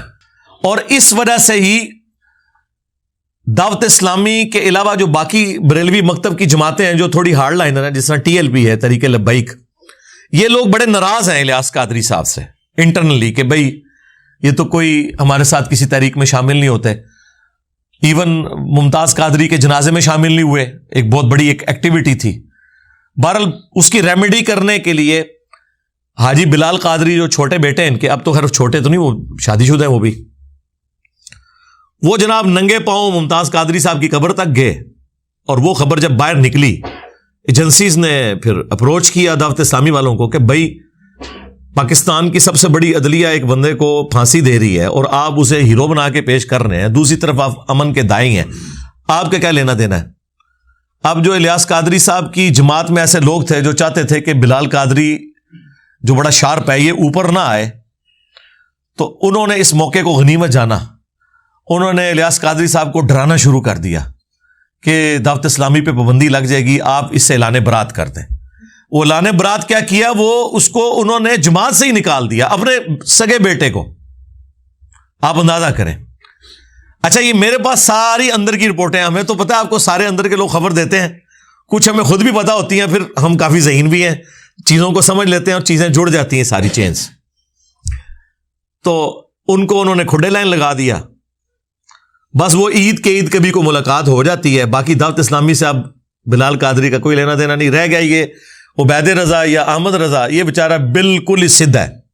ہاں اس کے اندر یعنی شرافت تو بہت زیادہ ہے, لیکن وہ جو چلاکی و شیاری جو تھی الیاس قادری صاحب کی, اس کے امین جو ہے وہ بلال قادری صاحب ہیں, اور جو ان کی بالکل شرافت ہے اس کے امین یہ ہیں. یا تو یہ دونوں کٹھے رہتے, بل ان کو انہوں نے پتہ صاف کر دیا. بس اسی وقت پھر ان لوگوں نے موقع غنیمت جانا کہ اب یہ الیاس قادری صاحب ڈیفینسو موڈ میں گئے, ورنہ تو بڑی وہ پیر بھی ہیں ان کے, بڑا ان کو وہ عزت کی نگاہ سے دیکھتے ہیں, کوئی سوچ نہیں سکتا ان سے کوئی اختلاف رائے کر سکے. انہوں نے کہا لگ دے آتنا, ایک دو کام ایجنسیوں نے کہا کہ ہم خود ان سے کروا لیں. اب ظاہر ہے کہ وہ ڈائریکٹ تو سامنے نہیں آتے, ان کا طریقہ واردات ہے, وہ تو ہمیں پتہ ہے, ہمارے ساتھ بھی انہوں نے ہاتھ کرنے کی کوشش کی ہے لیکن ہم ان کے قابو نہیں آئے. تو یعنی میں اشارتاً بات کر دیتا ہوں, ایک جرنیل جو کہ اب ریٹائرمنٹ لے چکا ہے وقت سے پہلے, آپ کو پتا ہے اس نے ایکس پرائم منسٹر کے ساتھ بھی گیم کی, ایکس آرمی چیف کے ساتھ بھی گیم کی, اس نے میرے ساتھ بھی گیم ڈالنے کی کوشش کی. لیکن آپ کو پتا ہے کہ بنو امیہ کی چالیں جہاں ختم ہوتی ہیں وہاں سے ہماری عقل سٹارٹ ہوتی ہے. میں ہر معاملات کو دیکھتا ہوں, اس کے بعد ظاہر ہے میں نے اپنے اصولوں پہ کمپرومائز نہیں کرنا ہوتا, اس لیے میں ہتھے نہیں چڑھتا ہوں. جو بندے کمپرومائز کرتے ہیں نا وہ پھر ہتھے چڑھ جاتے ہیں. خیر ان لوگوں نے ان کو اس طرح پٹو ڈالا کہ آپ کو پتا ہے کہ عرب ملکوں میں دعوت اسلامی پہ پابندی ہے کیونکہ وہ ہارڈ لائنر ہے بریلویوں کے اعتبار سے. سعودی عرب کے اندر یہ گرین پگڑی کے اوپر کو کسی کو دیکھ لیں تو وہ پکڑ کے وہاں پہ شرطیں جو ہیں بٹھا لیتے ہیں. ظاہر ہے وہ پاکستانی اہل حدیث ہیں وہابی, تو وہ تو ان سے نفرت کرتے ہیں. اب یہ بڑا اچھا موقع تھا, بیچ میں بندے انوالو ہوئے. یعنی یہ باتیں میں آپ کو جو بتا رہا ہوں, جو ان اندر کے لوگ ہیں جن میں پاکستان لیول کے بریلویوں کے علماء اور مفتی بھی شامل ہیں, انہوں نے مجھے خود یہ باتیں بتائی ہیں اور پھر کچھ قرائن بھی بتا رہے تھے کہ الیاس قادری صاحب کی منتیں لوگ مار بیٹھے کہ بھئی آپ پگڑی کے رنگ کو فکس کیوں کر رہے ہیں, نبی علیہ السلام سے تو مختلف کلرز کی پگڑیاں پہننا ثابت ہیں. اور آپ کو پتہ ہے جب انہوں نے پگڑی چینج کی سب سے پہلے میں نے مبارکباد دی تھی کہ چلیں اچھا ہوا. اس سے پہلے تو ہم لوگ کہتے تھے سفید پگڑی ہے کالی باندھو, تو وہ تو اسے سفید پگڑی کو دیوبندیوں کی نشانی اور کالی پگڑی کو شیعہ کی نشانی سمجھتے تھے، حالانکہ اس میں تو بخاری مسلم میں احادیث ہیں، میں نے الگ سے اس پہ کئی ویڈیوز ریکارڈ کروا چکا ہوں۔ بہرحال وہ موقع غنیمت جانتے ہوئے انہوں نے جناب کام یہ ڈالا کہ پھر انٹرنیشنل ایجنسیز انوالو ہو گئی۔ انہوں نے کہا کہ اچھا پاکستان میں بڑی انفلوئنشل جماعت ہے یہ، اور بریلوی مکتب سب سے بڑا مکتب ہے پاکستان کا، اور نان وائلنٹ بھی ہے، تو ہم نے وہابیوں پہ اتنا پیسہ لگایا، اس کے باوجود یہاں ہمیں کوئی آؤٹ پٹ نہیں ملی۔ وہ آؤٹ پٹ کیا چاہتے تھے کہ ملوکیت کو پروموٹ کیا جائے، یزید کو رحمۃ اللہ علیہ کہا جائے اور حسین کو نیچے کیا جائے۔ اس میں نہ ان کی کوئی یزید سے ہمدردی ہوتی ہے، نہ یزید کے باپ کے ساتھ کوئی ہمدردی ہوتی ہے، اور نہ کوئی حسین سے بغض ہوتا ہے، نہ حسین کے باپ کے ساتھ بغض ہوتا ہے۔ اصل میں وہ اپنی لائن سیدھی کر رہے ہوتے ہیں کہ اگر یزید کی ملوکیت جسٹیفائی ہوتی ہے تو عرب ملکوں میں تو آپ کو پتہ ہے نہ ڈیموکریسی ہے نہ خلافت ہے، وہ تو ملوکیت خاندانی ایک ڈائنسٹی لے کے چل رہے ہیں۔ تو انہوں نے کہا چلو بریلویوں پہ پیسہ لگاتے ہیں، لیکن یہ باتیں اب الیاس قادری صاحب کو تو نہیں پتا، وہ تو نیچے کے لوگ استعمال ہو رہے ہوتے ہیں۔ انہوں نے پھر جناب بیچ میں ان کے گھسے کہ جی آپ لوگ کچھ ہمارے لیے معاملات کریں تو کچھ ہم آپ کو ریلیف دیتے ہیں، آپ کو مکہ مدینے میں مرکز بھی دے دیں گے، بنانے کی اجازت دے دیں گے، تو دو کام آپ کریں، ایک تو اپنی پگڑیوں کا رنگ چینج کریں۔ اس میں پاکستانی ایجنسیوں کا بیچ میں بینیفٹ یہ تھا کہ گرین پگڑی سے ایک جماعت بن جاتی ہے، ایک یونٹی ہوتی ہے، اور یہاں تو وہ کسی جماعت کی پاپولرٹی کو برداشت نہیں کرتے، نہ کسی پرائم منسٹر کی پاپولرٹی کو برداشت کرتے ہیں، تو وہ کوئی نہ کوئی معاملہ چلا دیتے ہیں اس کے خلاف۔ بہرحال انہوں نے کہا کہ ٹھیک ہے جی آپ پگڑیوں کے رنگ چینج کریں، رنگ چینج ہوں گے تو یونٹی خود ہی ٹوٹ جائے گی۔ ایک نہیں، اب وہ رنگ کیا چینج ہوئے ہیں، وہ ایسے عجیب و غریب رنگ پہن رہے ہیں، بندہ کہتا ہے یار یہ کون سے رنگ پہن لیے انہوں نے۔ اچھا ایک تو یہ کام کروایا، دوسرا انہوں نے ان سے یہ کہا کہ بھئی آپ کو پتا ہے کہ حضرت امیر معاویہ رضی اللہ تعالیٰ عنہ کے خلاف بڑا پروپیگنڈا ہو رہا ہے یہاں پہ، شیعہ رافضی جو ہے وہ کر رہے ہیں، حالانکہ مسئلہ یہ نہیں تھا، مسئلہ اپنی ملوکیت بچانا تھا، تو آپ جو ہے نا اس کے اوپر تھوڑا سٹانس لیں۔ تو اس میں پھر انہوں نے باپا جانی کو یوز کیا، انہوں نے جناب وہ نعرے لگا دیے بے گناہ بے خطا معاویہ معاویہ، ٹھیک ہے۔ اندازہ کریں عمار ابن یاسر جنہیں اتنے ظالمانہ طریقے سے جنگ صفین میں قتل کیا گیا، ان کے لیے کسی بریلوی نے نعرہ نہیں لگایا بے گناہ بے خطا عمار ابن یاسر، اور ان کے قاتلین کو بڑھا چڑھا کے پیش کیا۔ تو اب اس کی وجہ سے آپ کو ہوتا ہے پھر بریلویوں میں دو دھڑے بن گئے۔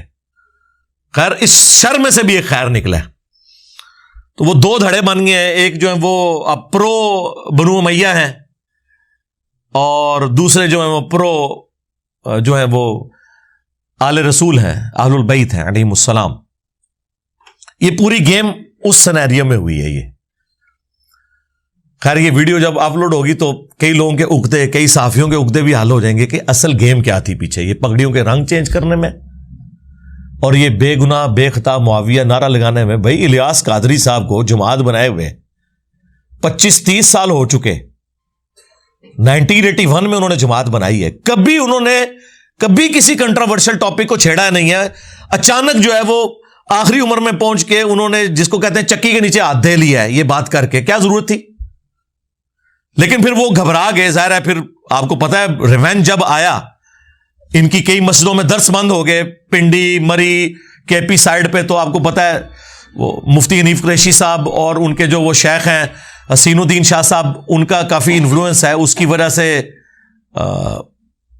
ان کے اوپر کافی پریشر آیا۔ پھر مفتی منیر صاحب نے بھی ان کو سمجھانے کی کوشش کی، الٹیمیٹلی انہوں نے اپنا بیان واپس لے لیا، یہ کہہ کے کہ میں آئندہ یہ نعرہ نہیں لگاؤں گا۔ یہ نہیں کہا کہ انہوں نے غلط نعرہ لگایا، اور ان کا میرا مطلب تھا کہ ان کی خطا اجتہادی ہے، اور چونکہ اس پہ اجر ملے گا، اس کانٹیکسٹ میں نے کہا تھا بھئی یہ تو نہیں تھا، آپ نے کہا تھا بے گناہ بے خطا معاویہ، ٹھیک ہے۔ اور ظلم یہ ہے کہ جن پر ظلم ہو رہا ہے ان کا آپ نام ہی نہیں لے رہے، اور آپ یہ کہہ رہے ہیں کہ جی رجب کی تاریخ، وہ جو 22 رجب جو شیعہ نے کنڈوں والی بنائی ہوئی ہے، انہوں نے امام جعفر کے کنڈے یہ بھی کرتے ہیں، اور شیعہ نے امام جعفر کے ساتھ ایک اور عقیدہ وابستہ کیا ہوا ہے، کنڈوں والا نہیں کوئی اور دیوبند اور اہل حدیث میں یہ ہوا کہ یزید میر معاویہ کا یوم وفات ہے، اس وجہ سے یہ لوگ مناتے ہیں۔ ہر ایک نے اپنی کہانی، اس میں میری الگ سے ویڈیو ہے، سب بھی کہانی ہے، اس دن انہوں نے اناؤنسمنٹ کیجیے ہم اتنی مسجدیں جو ہے نا امیر شام کے نام پہ بنائیں گے. تو اس کی وجہ سے بریلویوں میں پھر ایک چیز وہ آنا شروع ہوئی کہ یار یہ کس طرف لے کے جا رہے ہیں. یعنی سنیت تو اس چیز کا نام ہی نہیں تھا. سنیت تو اس چیز کا نام ہے کہ امیر شام کو آپ نے لعنت نہیں کرنی, ان کی صحابیت کا انکار نہیں کرنا, انہیں منافق نہیں کہنا. باقی حضرت علی کے مقابلے پہ تو کبھی بھی کسی سنی نے انہیں صحیح نہیں سمجھا, خطا پہ مانا ہے. پھر اس وقت مفتی اشرف صاحب جو پاکستان میں سب سے بڑے آپ سمجھ لیں بریلویوں کے مفتی گجرات مراڑیاں کے اندر, وہ اس وقت حیات تھے, میں ان سے ملا بھی ہوں 2001 میں. اس وقت ان کا اہل سنت ماہنامہ نکلتا تھا, تو وہ ہم بھی یہاں منگوایا کرتے تھے. مفتی احمد یار خان نعیمی صاحب جنہوں نے جال حق لکھی ہے وہ ان کے سب سے لائق ترین سٹوڈنٹس میں سے تھے.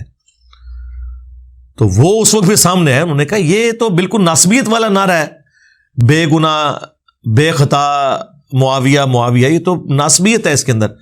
بلکہ انہوں نے تو وہ جرت والی بات کی جو بہت عرصے بعد میں نے بھی کی, ان کو سن کے نہیں, میرے تو کیفیت تاری ہوئی تھی تو میں نے بول دیا. انہوں نے تو اس وقت یہ کہا کہ میرا تو یہ عقیدہ ہے, میں اپنے اسٹوڈنٹس کو یہ کہتا ہوں کہ اگر بالفرض میں حضرت علی رضی اللہ تعالیٰ عنہ کے زمانے میں ہوتا تو میں حضرت علی کے ساتھ مل کے حضرت امیر معاویہ رضی اللہ تعالیٰ عنہ کے خلاف جنگ کرتا جنگ صفین میں. تو یہ ان کا اچھا یہ سلوگن ان کا اتنا پرانا ہے لیکن کوئی دنیا میں ہلچل نہیں مچی, لیکن جب میں نے بولا ہے نا پھر ہلچل مچی ہے. تو اب آپ کو پتہ چل گیا کہ کس کے بولنے سے فرق پڑتا ہے. لوگ کہتے ہیں جی وہ ڈاکٹر اسرار صاحب اتنا کچھ کیا کرتے تھے, انہیں تو کسی نے کچھ نہیں کہا. آپ کو کیوں کہتے ہیں بھائی ڈاکٹر اسرار صاحب کی وجہ سے ہلچل نہیں مچتی تھی نا, ہم تو جو بات کرتے ہیں ہلچل مچ جاتی ہے. ظاہر ہے کہ آڈینس ہے, لوگ سنتے ہیں اور لوگوں کو پتا ہے کہ بھئی اس کی روٹی روزی دین کے ساتھ نہیں جڑی ہوئی, 1 روپیہ یہ چندہ لینے کا کسی کا روادار نہیں ہے, کوئی اس کا مدرسہ نہیں, کوئی فرقہ نہیں, کوئی جماعت نہیں, یہ سارے فرقوں کے پیچھے نمازیں پڑھتا ہے, چندے انہیں دیتا ہے, یہ اس سسٹم کا بینیفیشری نہیں ہے. تو یہ بات جب کر رہا ہے تو صحیح بات ہوگی, تو اس کا اثر ہوتا ہے. وہ تو پھر جب وہ انہوں نے یہ بات کی تو پھر لیاس قادری صاحب بیک فٹ پہ گئے اور انہوں نے اپنے وہ معاملات جو ہے نا وہ سیدھے کر لیے. بہرحال بخاری اور مسلم میں بالکل واضح حدیث موجود ہے, حدیث متواتر ہے. اس حدیث کے دفاع پہ محدثین نے کتابیں لکھی ہیں, چند احادیث ہیں جو متواتر ہیں, جو کثرت سے صحابہ سے روایت ہیں. یہ ایٹ لیسٹ 2 درجن صحابہ سے یہ حدیث روایت ہے بخاری اور مسلم کی کہ غزوہ خندق کا موقع تھا یا مسجد نبوی کی تعمیر کا موقع تھا, اور اس کے لیے خندق کھودی جا رہی تھی, کیونکہ مسجد کی تعمیر کے لیے پہلے بیسمنٹ نکالنے کے لیے آپ کو خندق بھی نکالنی پڑتی ہے نا. تو باقی اصحاب جو ہیں وہ 1 پتھر اٹھا کے لا رہے تھے. حضرت عمار بن یاسر نے 2 پتھر اٹھائے ہوئے تھے اور 50+ ایج تھی, اور یہ پتھر آپ اپنے والے نہ سمجھیں, وہ بڑے والے پہاڑی پتھر. تو نبی علیہ السلام کو بڑا پیار آیا, آپ نے اپنے مبارک ہاتھوں سے ان کے سر اور داڑھی کے جو بال تھے ان پہ بٹی گرد صاف کی اور کہا وَيْحَ عَمَّارَ, افسوس اے عمار, تقتلہ الفئۃ الباغیہ یدعوہم الی اللہ یدعوہم الی الجنہ, دونوں الفاظ ہیں, ویدعونہ الی النار. افسوس اے عمار, تجھے ایک باغی جماعت قتل کرے گی, تو انہیں اللہ اور جنت کی طرف بلا رہا ہوگا اور وہ جماعت جہنم کی طرف بلا رہی ہوگی. تو یہ نبی علیہ السلام کی غیبی خبر پروفیسی آلموسٹ 30 سال کے بعد آپ کی وفات کے پوری ہوئی. جنگ صفین میں حضرت علی رضی اللہ تعالیٰ عنہ کی طرف سے لڑتے ہوئے 93 ایئرز کی ایج میں عمار بن یاسر شہید ہو گئے, اور وہ چیز اسٹیبلش ہو گئی.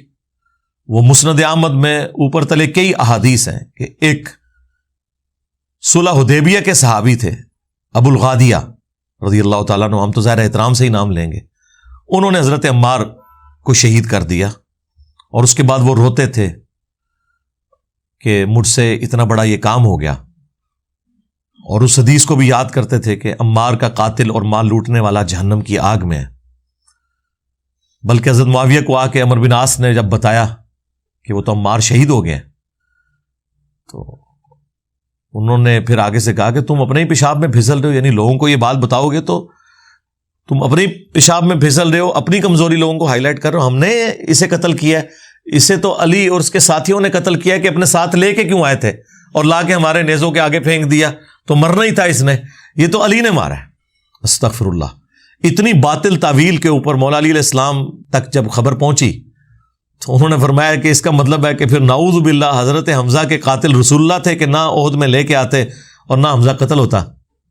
یہ پھکی دی مولا علی نے. مولا علی بھی پھکیاں دیتے سن. اچھا, اس سے یہ بھی پتہ چلی کہ پھکی کے طور پہ کوئی بات کرتے ہوئے رسول اللہ کی بھی مثال دے دے تو گستاخی نہیں ہے. ورنہ آپ یہ بات کریں نا کہ بھئی کیا رسول اللہ قاتل تھے, اب یہ سمجھانے کے لیے آپ کر رہے ہیں تو سننے والے پتہ کہتے ہیں دیکھو جی اس نے کہہ دیا حضرت حمزہ کو حضور نے مروایا. سمجھ آئیے آپ کو؟ پہلے یہ نہیں ہوتے تھے معاملات کہ کسی کی مثال دینے کے اوپر کوئی بات پکڑ لیتا تھا. بہرحال ان لوگوں نے وہ نعرے وہ والے نہیں لگائے بے گناہ بے خطا عمار ابن یاسر, نہ عمار ابن یاسر کی کبھی شہادت کا دن منایا. ورنہ تو لوگ پوچھیں گے کہ کس رضی اللہ عنہ نے, کس رضی اللہ عنہ کے کہنے پر یا اسے خوش کرنے کے لیے عمار رضی اللہ عنہ کو شہید کیا. تو وہ اس لیے اس کو انہوں نے اوور لک کیا. بہرحال میں نے آپ کو پوری ہسٹری بتائی. اب اس پورے سینیریو کے اندر ان کے بیٹے جوان ہو گئے, احمد رضا صاحب. تو ہر بندے کی خواہش ہوتی ہے کہ اس کا اپنا بیٹا ہی آگے آئے, اور میں سمجھتا ہوں اس معاملے میں الیاس قادری صاحب معذور ہیں. صرف الیاس قادری صاحب کو کرٹیسائز کرنا بریلویوں کی طرف سے یا دیوبند کی طرف سے یہ بالکل غلط ہے, یا اہل حدیث کی طرف سے. اس کی وجہ یہ کہ آپ سب کے جو بڑے تھے وہ یہی کچھ کرتے تھے. وہ بخاری میں موجود ہے. پھر حضرت معاویہ نے ڈیوٹی لگائی کہ ٹھیک ہے پھر یزید کے لیے بیعت لینی شروع کرو میری زندگی میں ہی, اور وہ بیعت لینا شروع کر دی. مروان نے مدینے کے ممبر پہ چڑھ کے مسجد نبوی کے اندر کا خطبہ دیا باقاعدہ, اور حافظ ابن کثیر نے سورۃ الاحقاف پارہ نمبر 26 کی آیت نمبر 17 کے کانٹیکسٹ میں یہ بخاری کی حدیث 4827 اور اس کے سارے ترک ایک جگہ جمع کیے ہیں باقی کتابوں سے. امام بخاری نے تو مختصر وہ روایت نقل کی, بس اتنے الفاظ نقل کیے کہ مروان نے کہا کہ اللہ تعالیٰ نے امیر المومنین کو یہ بات سجھائی ہے امت کے وسیع تر مفاد میں, وہی میرے عزیز ہم وطنوں, وہی ہے شروع سے چل رہی ہے میرے عزیز ہم وطنوں. تو وہ چاہتے ہیں کہ اپنے بعد اپنے بیٹے کو نامزد کر دیں, جیسا کہ حضرت ابو بکر نے بھی تو عمر کو نامزد کیا تھا. اندازہ کرو بھی عمر کو بیٹا تھا حضرت ابو بکر کا, اور دوسرا وہ صحابہ کا مشورہ تھا, اور وہ وہاں تو حضرت ابو بکر کے اپنے بیٹے عبد الرحمن بن ابی بکر موجود تھے, ان کو نہیں منایا. تو عبد الرحمن بن ابی بکر کھڑے ہو گئے, انہوں نے کہا سیدھا کیا تیرا امیر المومنین کیسر و کسرا کے طریقے پہ چل رہا ہے, ابو بکر و عمر کے طریقے پہ نہیں. اب اتنی موٹی بات کون سن سکتا ہے؟ انہوں نے کہا پڑھو انہوں نیب دے والے کرو, ہاں نہ معلوم ڈالے اسے اٹھا لے. تو وہ اس وقت پھر حضرت عائشہ کے حجرے میں چلے گئے جو ایڈجسٹنٹ تھا مسجد نبوی کے ساتھ. اب ظاہر حضرت عائشہ کا تو ایک احترام تھا, وہاں تو کوئی نہیں تھا داخل ہو سکتا. تو مروان نے باہر سے ہی کہا کہ اے ابو بکر کے بیٹے تیرے بارے میں تو قرآن کی آیت نازل ہوئی ہے کہ یہ اپنے ماں باپ کو کہتا ہے کہ جو تم کہتے ہو مجھے مرنے کے بعد دوبارہ زندہ کیا جائے گا, یہ اگلے لوگوں کی کہانی ہے. ابو بکر کے بیٹے یہ تو تھا جو اپنے ماں باپ کے ساتھ لڑا کرتا تھا, تو تھا اس وقت وہ کافر نعوذ باللہ. یعنی وہ کسی کے بارے میں آئے تھی پکڑ کے عبد الرحمن بن ابی بکر پہ, اور عبد الرحمن بن ابی بکر وہ حضرت عائشہ کے بھائی ہیں جس میں ماں بھی کامن ہے باپ بھی کامن ہے. باقی جتنے آپ کے جو بھائی ہیں محمد بن ابی بکر اس میں والدہ ڈیفرنٹ ہے, یہاں پہ ماں بھی وہی ہیں. یہ سگے بھائی جو ہمارے سب کانٹیننٹ میں سگا, ویسے اسلام میں تو باپ ایک ہو تو سگا ہی ہوتا ہے. تو حضرت عائشہ کو غصہ آیا, انہوں نے پردے میں ہی اندر کہا اس کو خاموش ہو جا, آل ابی بکر کے بارے میں کوئی ایسی آیت نازل نہیں ہوئی سوائے جو میری برات کے لیے سورہ نور کی آیات نازل ہوئی تھی. البتہ تیرے بارے میں رسول اللہ نے فرمایا تھا کہ حکم پہ لعنت اور اس کی اولاد پہ لعنت, اور تو اس وقت جو ہے نا وہ اپنے باپ کی پشت میں تھا جب رسول اللہ نے تیرے اوپر لعنت کی ہوئی ہے, تیرے بارے میں لعنت فرمائی ہے. اب یہ ساری باتیں موجود ہیں. تو میں آپ کو بتا رہا ہوں کہ یہ بنو امیہ کی جائز روحانی اولادیں ہیں. یہ تصوف کا سسٹم یہ اپنے بیٹوں کو بناتے ہیں, پولیٹیکل جماعتیں اپنے ان کو سکسیسر بناتے ہیں, یہ سارے اسی طریقے سے سکسیسر بناتے ہیں. تبلیغی جماعت 1926 میں بنی ہے نا, الیاس کاندلوی صاحب کی جماعت. تو ذرا دیوبندیوں سے پوچھیں جو تم اعتراض کر رہے ہو, تم بتاؤ کہ تمہارے جو بڑے نے جو جماعت بنائی تھی جب وہ مرا تھا تو تبلیغی جماعت کا دوسرا امیر کون بنا تھا؟ باہر سے تھا. یوسف کاندھلی ان کا اپنا بیٹا بنا، اور پھر اس کے بارے میں اتنا غلوف کیا کہ جی لوگوں نے کشف کے ذریعے دیکھا. یہ آج تک تبلیغی جماعت کی جماعتوں میں کارگزاریاں سنائی جاتی ہیں کہ جی اگر اس امت میں کوئی نبی ہوتا نا تو مولانا یوسف کاندھلوی صاحب ہوتے. ہاں، ان سے اللہ نے نبیوں والا کام لیا ہے. ٹھیک ہے. اس کے بعد بھی آج تک کبھی ان کی خاندان سے باہر نہیں گئی عمارت تبلیغی جماعت کی. 1995 میں ان کے آخری امیر فوت ہوئے مولانا انعام الحسن صاحب، وہ بھی اسی خاندان کے حصے تھے. یہ شیخ زکریا کاندھلوی، یوسف کاندھلوی اور الیاس کاندھلوی، یہ سب کے سب ایک خاندان سے تھے. اور دیکھیں جیسے ہی وہ فوت ہوئے نا اس کے بعد تبلیغی جماعت کو کوئی امیر نہیں ملا، پھر شورا بن گئی ان کی. کیونکہ وہ پھر اب سعد کاندھلوی صاحب نے آپ کو پتا جماعت دادا کر لی 2015 کے اندر. کیوں؟ وہ ان کی اولاد میں سے، انہوں نے کہا کہ میں امیر بنوں گا، کیونکہ شورا کے جو بڑے امیر جب ان میں سے فوت ہو گئے تو انہوں نے کہا میرا رائٹ ہے کہ میں بنوں. اس کی وجہ سے پھر جماعت لادا ہو گئی. اب انڈیا جہاں سے تبلیغی جماعت شروع ہوئی تھی، نظام دین دہلی، اس کا جو مرکز ہے وہاں پہ سعد کاندھلوی صاحب ہے. انڈیا میں ان کی جماعت ہے. پاکستان اور بنگلہ دیش میں رائے ونڈ کا زور ہے. مختلف مراکز انہوں نے اب بانٹ لیے ہوئے آپس میں، اور ڈنڈوں کے ساتھ، مکوں کے ساتھ، ٹھڈوں کے ساتھ لڑائیاں ہوتی ہیں. جس طرح بریلوی بسترے اٹھا کے تبلیغی جماعت کے باہر پھینکتے تھے، ایک تبلیغی جماعت دوسری تبلیغی جماعت کے اب بسترے اٹھا کے باہر پھینکتی ہے. بہرحال ایک کام سعد کاندھلوی نے اچھا کیا، انہوں نے فضائل اعمال پہ پابندی لگا دی ہے. حالانکہ ان کے اپنے بڑے نے لکھی ہوئی تھی. انہوں نے کہا یار یہ تو کہانی ہے، تو اس کی بجائے انہوں نے کہا آپ منتخب نصاب جو احادیث کا اس کا درس شروع کیا جائے. میرے خیال میں تو اس سے آگے جانا چاہیے، قرآن کا درس ہونا چاہیے. وَأُوحِيَ إِلَيَّ هَذَا الْقُرْآنُ لِأُنذِرَكُمْ بِهِ وَمَنْ بَلَغَ. اے نبی تم فرماؤ قرآن مجھے اس لیے وحی کیا گیا تاکہ اس کے ذریعے میں تمہیں تبلیغ کروں، جس تک یہ کتاب پہنچ جائے قرآن کے ذریعے تبلیغ کرنی. بہرحال وہ 100 سال پورے نہیں ہوئے، جماعت میں 2 ٹکڑے ہو گئے. یعنی 2026 میں 100 سال پورے ہونے تھے، اس سے 10 سال پہلے ہی آلموسٹ 2015 کے اندر ہی تبلیغی جماعت کے 2 ٹکڑے ہو گئے. تو وہاں پہ بھی جماعت چل رہی ہے. تو ہر جگہ جماعت والا سلسلہ ہی ہے. پاکستان میں جتنی بڑی گدی ہیں، کیا پیر میرزا صاحب کی گدی کے اوپر باہر کا بندہ کوئی آگے بیٹھا ہوا ہے؟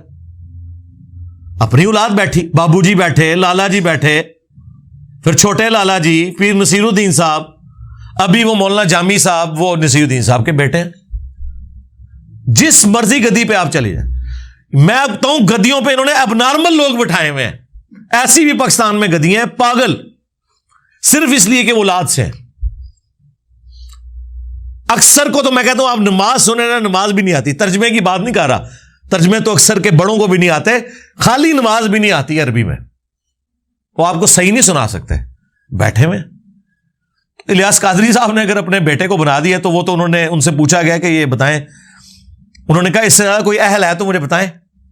اب وہ جواب یہ دے رہے ہیں اس ماڈرن دور میں جب ڈیموکریٹک ویلیوز ہیں، لوگ قرآن و سنت سمجھ گئے ہیں، اور وہ جانتے ہیں کہ نبی الاسلام نے اگر رسول اللہ نے یہ کام کرنا ہوتا تو حضرت علی کو نہ بنا کے جاتے اپنی جگہ. رسول اللہ نے تو نہیں یہ کیا، امت پہ چھوڑا ہے، امت نے حضرت بکر کو چن لیا. میں آپ کو بتاؤں سارے پیر خانے یہی کام کرتے ہیں، ساری جماعتیں یہی کرتی ہیں. صرف الیاس قادری صاحب کو سنگل آؤٹ نہیں کرنا چاہیے. اور پھر انہوں نے کہا جی بتاؤ اس سے زیادہ اہل کون ہے؟ آپ مجھے بتائیں ان کا کون سا مرید ہے جو کہ میں اس سے زیادہ اہل ہوں. پھر انہوں نے کہا اس سے بڑھ کر یہ عالم دین ہے. اور الیاس قادری صاحب خود 8 پاس تھے ہیں، اللہ تعالیٰ انہیں زندگی دے صحت والی، مرنے سے پہلے ہدایت بھی نصیب فرمائے.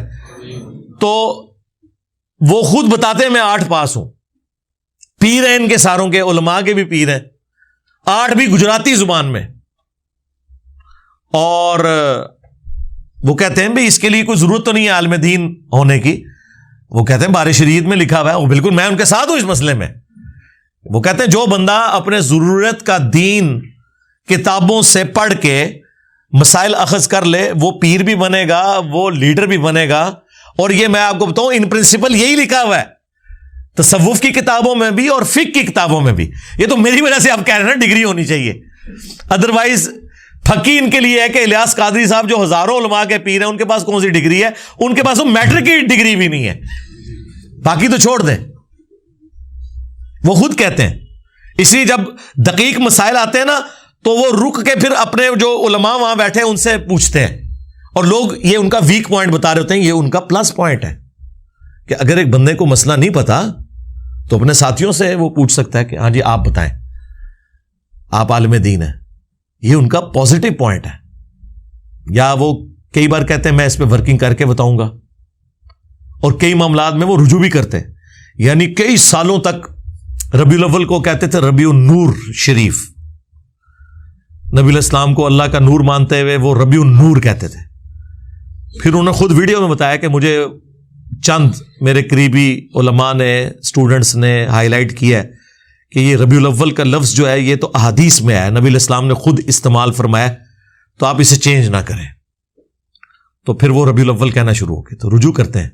سب سے بڑا رجوع تو میں ان کے دو بڑے رجوع الیاس قادری صاحب کے, جس پہ میں انہیں سلوٹ کرتا ہوں کہ انہوں نے اپنی زندگی میں یہ کام کیا ہے. نمبر 1, ویڈیو کیمرے کو انہوں نے جائز قرار دیا. سب سے زیادہ ویڈیو کیمرے کے خلاف کمپین اگر چلائی تھی تو الیاس قادری صاحب نے. لوگوں کے ٹی وی توڑوائے ہیں انہوں نے. ہم سکول میں پڑھتے تھے, ہمارے جو سینئر تھے نا اس وقت دعوت اسلامی میں, ہاکیاں مار کے بلے مار کے انہوں نے ٹی وی توڑے تھے, کیونکہ الیاس قادری صاحب کی اس وقت باقاعدہ تقریر تھی, اس وقت کیسٹس آتی تھی. ایک اسلامی بہن کا بیان ہے کہ جس دن سے میں نے ٹی وی نکالا ہے رسول اللہ میرے خواب میں اور فرمایا آج تم نے میرے دشمن کو میرے گھر سے نکال دیا تو میں تمہیں زیارت کروانے آیا ہوں. اور آج دعوت اسلامی کے مرکز کے اندر بھی بڑے بڑے ٹی وی لگے ہوئے ہیں. تو یہ نبی علیہ السلام کے ساتھ دوستی ٹی وی کی کب ہوئی ہے؟ اچھا, بہرحال میں ان کو سلام کرتا ہوں, باقیوں سے یہ بہتر ہے. پھر انہوں نے ریٹن میں باقاعدہ کتاب لکھ کے اس پہ رجوع کیا کہ پہلے میرا یہ موقف تھا, اب میں رجوع کرتا ہوں. علماء نے میری توجہ دلائی, اور میں حالانکہ پرانی حافظان سنت میں انہوں نے لکھا ہے کہ یہ شادیوں کی ناکامی کی بڑی وجہ یہ ہے کہ جو آپ وہاں پہ کیمرے میں تصویریں بناتے ہیں. ٹھیک ہے, بے حیائی تو نہیں ہونی چاہیے, تصویریں مطلب میاں بیوی کی تصویریں تو ان کے پاس ہی رہے, وہ عام تو نہیں جانی چاہیے. پھر بعد میں انہوں نے جو ہے نا وہ تصویر کے اوپر رجوع کیا, پھر مدنی چینل کھولا. یہ ان کا ایک کارنامہ ہے جس پہ میں انہیں مبارکباد پیش کرتا ہوں. اور دوسرا, اسپیکر میں نماز. رائے وینڈ میں آج تک اسپیکر میں نماز نہیں شروع ہو سکی. وہاں پہ ظہر اثر کی نماز ہو یا مغرب عشاء کی کوئی فرق نہیں ہے, نہ قرات کی آواز اس میں ہوتی ہے, وہ ربوں سرن ہے. اے جناب حضرات نے سرن بنا دیتی ہے, سوائے جو قریب کے لوگ ہیں. 1-1.5 لاکھ کا مجمع ہے اسپیکر. اچھا, تقریر اسپیکر میں, دعا اسپیکر میں, اعلان اسپیکر میں, نماز اور اذان جو ہے وہ بغیر اسپیکر کے. یہ کون سا دین ہے؟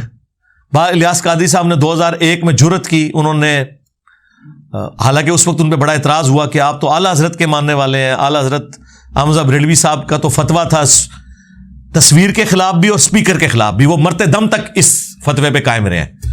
اور الیاس قادری صاحب تو اپنے آپ کو روحانی جانشین ان کا کہتے ہیں, اور انہوں نے اس معاملے میں اختلاف کر دیا ان سے. تو انہوں نے کہا بہرحال جو بھی ہے یہ, حالانکہ 20 سال تک 1981 سے 2001 تک دعوت اسلامی کے جتنے اجتماعات ہوئے ہیں نا, کسی میں اسپیکر میں نماز نہیں ہوتی تھی, مکبرین کا سلسلہ ہوتا تھا. پھر انہوں نے شروع کیا کہ ٹھیک ہے یار, اسپیکر کو ہم جب نعت پڑھتے ہیں سب کچھ. یہ میں سمجھتا ہوں 2 ان کے پازیٹیو کام ہیں جو انہوں نے کیے ہیں, اور پھر پریکٹیکلی اسے امپلیمنٹ کیا ہے. اب حالت یہ ہے کہ کیمرے سے ہٹتے ہی نہیں ہے وہ. ایون نماز پڑھ رہے ہوں تو لوگوں نے سامنے کیمرہ رکھا ہوتا ہے. اتنا بھی غلوف نہیں ہونا چاہیے, بعض جگہ پھر غلوف کر جاتے ہیں. اور دوسری طرف یہ جو انہوں نے اناؤنسمنٹ کی کہ میری جماعت میرے مرنے کے بعد بھی کسی احتجاج, کسی دھرنے, کسی آرمڈ کنفلکٹ میں انوالو نہیں ہوگی, ہم صرف دعوت کا کام کریں گے. یہ اپنی زندگی میں انہوں نے ویڈیو ریکارڈ کروا کے بڑا احسان کیا ہے. ورنہ اتنی بڑی جماعت بنی بنائی اگر کسی نان اسٹیٹ ایکٹر کے ہتھے چڑھ جائے, کوئی امیر ایسا آ جائے تو وہ پاکستان میں دنگا فساد شروع کروا سکتا ہے. اس لحاظ سے الیاس قادری صاحب بڑی نعمت ہے کہ انہوں نے اپنی جماعت کا قبلہ اپنی زندگی میں درست کر دیا. باقی جو ہمارا عقیدے کا اختلاف ہے ان سے, وہ اپنی جگہ ہے, لیکن جو پازیٹیو چیزیں ہیں نا وہ اپنی جگہ. لیکن اس میں پھر انہوں نے غلوب بھی کیا. انہوں نے کہا کہ بالفرض اگر مجھے کوئی شہید بھی کر دے تو میں نے اسے معاف کر دیا. نہیں سرکار, یہ آپ قرآن و سنت کے خلاف بات کر رہے ہیں.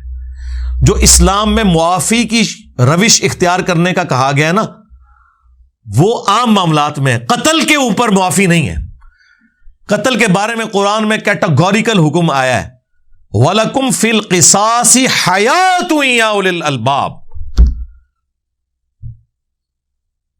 قتل کے بدلے قتل کرنے میں انسانیت کی زندگی چھپی ہوئی ہے اے عقل مندو، تاکہ تم بچ جاؤ، ڈر سکو۔ باقی جگہوں پہ اسلام کہتا ہے آپ معافی کی روش اختیار کریں، لیکن قتل کے بدلے میں اللہ تعالیٰ فرماتا ہے کہ قاتل کو قتل کرو۔ ویسے سورہ نساء میں ایز اے لاسٹ ریزارٹ اجازت دی گئی ہے کہ آپ دیت لے سکتے ہو، معاف بھی کر سکتے ہو، وہ ایز اے لاسٹ ریزارٹ ہے، کہیں کوئی بہت کرٹیکل سچویشن ایسی بن گئی ہے۔ ادروائز میں سمجھتا ہوں اگر کسی بڑے شخص کو اس طرح اسیسینیٹ کیا جائے خدا نہ خواستہ، اس کے قاتل کو بالکل معافی نہیں ہونی چاہیے، ورنہ تو دنیا کا امن ختم ہو جائے گا۔ تو یہ بالکل ان کا موقف میں اس کے ساتھ ایگری نہیں کرتا۔ قرآن کا مزاج ہی ڈیفرنٹ ہے۔ سورہ المائدہ کی آیت نمبر 32 میں آیا ہے کہ جس نے ایک جان کو بھی ناحق قتل کیا پوری انسانیت کو قتل کر دیا، اور جس نے ایک جان کو بچا لیا پوری انسانیت کو بچا لیا۔ تو اس کانٹیکسٹ میں اپنے قاتل کو معاف نہیں کرنا چاہیے، بالکل نہیں۔ تو الیاس قادری صاحب کی جو پازیٹیو چیزیں ہیں وہ ہم ہائی لائٹ کرتے ہیں وقتاً فوقتاً، اور جو عقائد میں اختلاف ہے وہ میں وقتاً فوقتاً اسے بھی ہائی لائٹ کرتا ہوں۔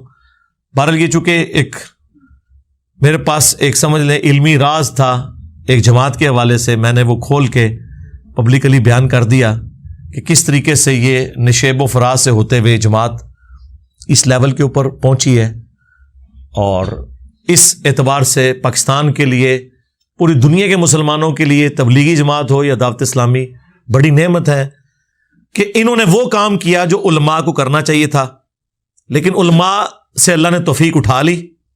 یہ عام لوگ ہیں جو اپنے خرچے کے اوپر اپنی جیب سے پیسہ لگا کے اللہ کی راہ میں نکلتے ہیں اور لوگوں کو دین کے ساتھ جوڑتے ہیں۔ باقی جو عقیدے کا اختلاف وہ اپنی جگہ، لیکن یہ بھی بہت بڑی ایک نرسری تو اویلیبل ہے۔ ہمارے اپنے کئی اسٹوڈنٹس ہیں جو پہلے دعوت اسلامی میں تھے، میں خود دعوت اسلامی میں تھا، اس وقت بھی ہم الیاس قادری صاحب سے سنتے تھے کہ قرآن کے بعد سب سے افضل کتاب صحیح بخاری ہے، لیکن یہ تو ہمیں بعد میں پتہ چلا کہ یہ بات تو درست ہے، لیکن صحیح بخاری اور مسلم میں جو نماز کا طریقہ لکھا ہے ہمارے پیر صاحب خود اس طریقے پہ نماز نہیں پڑھتے، حالانکہ ان کے جو بڑے پیر ہیں وہ پڑھتے تھے۔ کون؟ شیخ عبد القادر جیلانی۔ کہتے نہیں وہ حنبلی تھے۔ سرکار اگر آپ کے وہ حضرت صاحب حنبلی تھے تو آپ کیوں حنفی ہیں؟ آپ کے پیر کی زیادہ تحقیق ہے یا آپ کی؟ اگر آپ سمجھتے ہیں کہ فقہ حنفی بہتر ہے تو اس کا مطلب ہے کہ آپ کی عقل عبد القادر جیلانی سے زیادہ ہے، اور اگر آپ سمجھتے ہیں کہ عبد القادر جیلانی جو ہے وہ پیرانے پیر ہیں، ان کی عقل زیادہ ہے، تو پھر آپ کو بھی حنبلی ہو جانا چاہیے۔ ویسے تو یہ ہے ہی کہانی ہے، انہوں نے کہیں نہیں لکھا میں حنبلی ہوں، وہ قرآن و سنت کے ماننے والے۔ انہوں نے تو غنیۃ الطالبین میں جو جنتی فرقہ ہے وہ تو لکھا ہے اہل حدیث ہے، انہوں نے کہا اہل سنت ہے ہی اہل حدیث ہے، کر لو گل۔ اچھا جب یہ آپ بتائیں نا، وہ کہتے ہیں نہیں وہ وہابیوں نہیں، انہوں نے کیا وہ اہل حدیث اسی ہیں۔ تو دنیا میں کون سا بریلوی ہے جو اپنی مسجد میں اہل حدیث لکھتا ہے؟ کوئی نہیں۔ دوسری طرف اہل حدیث کا کیا حال ہے جب ہم ان کو بتاتے ہیں کہ مسلم کے مقدمے میں امام مسلم نے لکھا ہے کہ اہل سنت کی حدیثیں لی جائیں گی، تو آپ اپنے آپ کو سنی کیوں نہیں کہتے؟ وہ کہتے ہیں نہیں سنی ہے ہی ہم ہے، یہ بریلوی دیوبندی تو حنفی ہیں، ہم اصل سنی ہیں۔ ہم کہتے ہیں دنیا میں کون سی اہل حدیث کی مسجد ہے جس میں اہل سنت والجماعت لکھا ہو؟ الٹا آپ تو کہتے ہیں آج تو ہوگی وابی وابی، وابی ٹائٹل سے چڑھتے بھی تھے اور خود نعرہ بھی لگاتے ہیں۔ وہ اپنی اپنی نشانیاں صاحب نے بنائی ہوئی ہیں، ٹھیک ہے؟ اس لیے ہم عرض کرتے ہیں کہ مرنے سے پہلے اے مسلمان کر لے اس پہ غور، کتابوں کا خدا اور ہے، بابوں کا خدا اور۔ بابے بھی اسی خدا کو مانتے ہیں، بلکہ ہندو، کرسچنز، جیو سب اسی خدا کو مانتے ہیں، لیکن ان کوالٹیز کے ساتھ مانے جو کتابوں میں ہے، جو اس شخص کے اوپر نازل ہوئی ہیں چیزیں، جس کی قبر مدینے میں ہے۔ صلو علی محمد وآل محمد، اللہم صلی علی محمد وعلی آل محمد واصحاب محمد وازواج محمد وامت محمد اجمعین الی یوم الدین، آمین۔ علامہ شامی کا پیشاب سے سورہ فاتحہ لکھنا، اس پر بریلوی دیوبندی کیوں خاموش ہے؟ خاموش، لیکن میں بتاؤں سارے خاموش نہیں ہیں۔ اب غلام رسول سعیدی صاحب نے تو شرح صحیح مسلم میں لکھا ہے کہ ایک مسلمان مر جانا گوارا کرے گا لیکن یہ کام گوارا نہیں کرے گا۔ میری تو ویڈیو ہے، میں نے تو وہ کٹر ٹھیٹ حنفی جو مفتی سعید صاحب جنہوں نے عمران خان صاحب کے 3 نکاح پڑھائے ہیں، ان کو میں نے یہی تو کہا تھا، تم کہتے ہو میں کٹر حنفی ہوں، تو تمہارے تو حنفیوں کے فتوے یہ ہیں کہ پیشاب سے سورہ فاتحہ لکھی جائے نعوذ باللہ تعویذ کے طور پہ، تو تمہارے بابے تو یہ لکھ کے گئے ہیں. خاموش اس لیے ہیں کہ یہ اگر اپنے بابوں کو غلط کہتے ہیں نا تو انجینئر صاحب صحیح ہو جائیں گے کہ بابوں نے کام ڈالا ہوا ہے، اور اگر انہیں صحیح کہتے ہیں تو اپنی عوام لتر مارے گی کہ یار کیسے بیوقوف تھے. تو آخری حل کیا ہے؟ خاموشی. لیکن دنیا میں ان کی مکاری چل جائے گی، وہ بھی کسی حد تک. میری ویڈیوز کی برکت سے دنیا کا بھی مزہ میں نے ان کا خراب کر دیا. یقین کریں دنیا میں جو مزہ لے رہے تھے وہ بھی خراب کر دیا. آخرت تو نہیں بچتے، دنیا کا مزہ بھی خراب ہو گیا ہے. تسی دیکھو کہ جنہ بزرگوں نے تسی اتنے احترام کے ساتھ آپ لوگ نام لیتے تھے، اب ان کی میمز بن رہی ہیں. یہ جو بزرگوں کی میمز بن رہی ہیں، ان بزرگوں سے میں نے کام کروایا یہ والا کہ لوگ آپ کا مذاق اڑائیں. یا آج جو مولوی اپنے بابوں کے واقعات بیان کر رہے ہیں، یہ میں نے ان کو کہا ہے گن پوائنٹ کے اوپر تلوار کے زور پہ کہ تم جو ہے نا اس طرح کی کہانیاں بیان کرو تاکہ انجینئر صاحب تمہارے خلاف کلپ بناون. میں نے کہا ہے، خود کیا نا. اور اس سے بڑھ کر ہمارے ابا اجداد تو سبحان اللہ کہتے تھے اس کے اوپر، کیونکہ نہ انہوں نے قرآن پڑھا نہ سنت پڑھی. انہیں پتہ ہی نہیں تھا کہ دین وہ ہے جو کتابوں میں ہے، دین وہ نہیں جو آپ کے فرقوں کے بابے بتائیں گے، وہ تو کہانیاں کروائیں گے. اور وہ ہمارے جو مرشد ہیں مصباحی صاحب حافظہ اللہ تعالی، جن کو 3 سال شروع ہو گیا، وہ کہہ رہے ہیں میں اپنے رب سے توفیق مانگ رہا ہوں کہ میں نے انجینئر کا رد ضرور کرنا ہے. اس نے مر جانا نہیں اپنے کمرے میں. یار میں نے مر جانا ہے، تو نے زندہ رہنا ہے. تیرے سارے بزرگ زندہ رہے، ان کے جو نام زندہ تھے وہ بھی میرے ہاتھوں میری ویڈیوز کی برکت سے مر گئے. تو شاہی کوئی نہیں ہے. میں نے کب کہا کہ میں نے ہمیشہ زندہ رہنا ہے؟ لیکن یہ میں دعویٰ کرتا ہوں کہ الحمدللہ جو میں نے لوگوں کو تمہارے بزرگوں سے توڑ کے اس شخص سے جوڑا ہے جس کی قبر مدینے میں ہے صلی اللہ علیہ وآلہ وسلم، یہ چیز اب ختم نہیں ہونی. یہ ذہن میں رکھیے گا. ہاں، ڈاکٹر اسرار صاحب دنیا سے چلے گئے، ویڈیوز میں زندہ ہیں. مولانا اسحاق صاحب دنیا سے چلے گئے، ویڈیوز میں زندہ ہیں. اور انجینئر صاحب کی ویڈیوز تو آپ چھوڑ دیں. ہاں، دنیا میں جہاں کی اسلام پہ بات ہوتی ہے نا تو انجینئر صاحب کی ویڈیو پہلے نمبر پہ کھلتی ہے اللہ کے فضل سے. تو آپ کیا سمجھتے ہیں اس نے مر جانا؟ اچھا میں مر گیا تو کیا ختم ہو جائے؟ جڑا میں ڈیمیج کرتا ہے تھوڑے فرقے نو ختم ہو جانا ہے؟ یہ تو میرے نبی کا انقلاب ہے، ہم تو ان کے ادنا سپاہی ہیں. یہ تو جاری رہے گا انشاءاللہ تعالی. تو گالیاں دینا اس طرح کرنا بھی، علمی رد کرو، آؤ بات کرو. میں تو ان کو اکیڈمی میں دعوت دے چکا ہوں کہ آپ تشریف لائیں. ان کے کئی نمازی ریورٹ ہو کے میری اس اکیڈمی میں آ چکے ہیں سیالکوٹ سے. میں نے ان کے ہاتھوں سلام بھی بھجوایا ان کو کہ تشریف لائیں ادھر، بتائیں میری غلطی کیا ہے قرآن و سنت کی روشنی میں. جذباتی باتیں نہیں کہ پیچھے آپ رو میوزک چلا دیں اور آپ سمجھیں کہ آپ کی بات جسٹیفائی ہو جائے گی. ابھی اگلے دن ایک کلپ ان کا آج کل بڑا وائرل ہوا ہے جس میں وہ ایک کسی بزرگ کا واقعہ سنا رہے ہیں کہ وہ بحری جہاز میں سفر کر رہے تھے. ٹھیک ہے جی. تو وہ جہاز کے کیپٹن سے پوچھنے لگے کہ کبھی کوئی اللہ والا بھی ملا ہے؟ انہوں نے کہا جی 2 اللہ والے ملے ہیں. کہانیاں بہرحال مختصر یہ کہ انہوں نے کہا جی وہ ایک اللہ والا تھا، وہ بار بار آ کے میرے ابا جی جو اس وقت کپتان تھے ان سے پوچھتا تھا کہ ہاں جی کتنی دور رہ گیا جی جدہ، کیونکہ جدے کے ساحل کے اوپر جا کے وہ بحری جہاز نے رکنا تھا. تو وہ پھر بڑے تنگ ہوئے. تو الٹیمیٹلی جو انہوں نے اس کے ساتھ ڈسکشن کی تو اس نے کہا اے پھر جدہ آ گئی. تو جدہ پہنچ بھی گئے، حالانکہ وہ ابھی جدہ بڑی دور تھا. تو انہوں نے جب پوچھا لوگوں سے، واقعی جدے پہنچ چکے تھے. سرکار اس طریقے سے کوئی ٹریول کر سکتا ہے؟ اللہ سے ڈر جائیں. اور میرا معصومانہ سوال ہے، آپ کے سارے بزرگ بحری جہازوں میں جاتے تھے جب حج اور عمرے کے لیے، تو آپ تو کہتے ہیں بزرگوں کا مقام بہت بلند ہے. اگر ویل مچھلی تیر سکتی ہے، شارک مچھلی تیر سکتی ہے، تو آپ کے بابے سمندری راستے تیر کے کیوں نہیں وہاں پہنچتے تھے؟ ہاں آئے ہو نا داڑ تلے ہوں.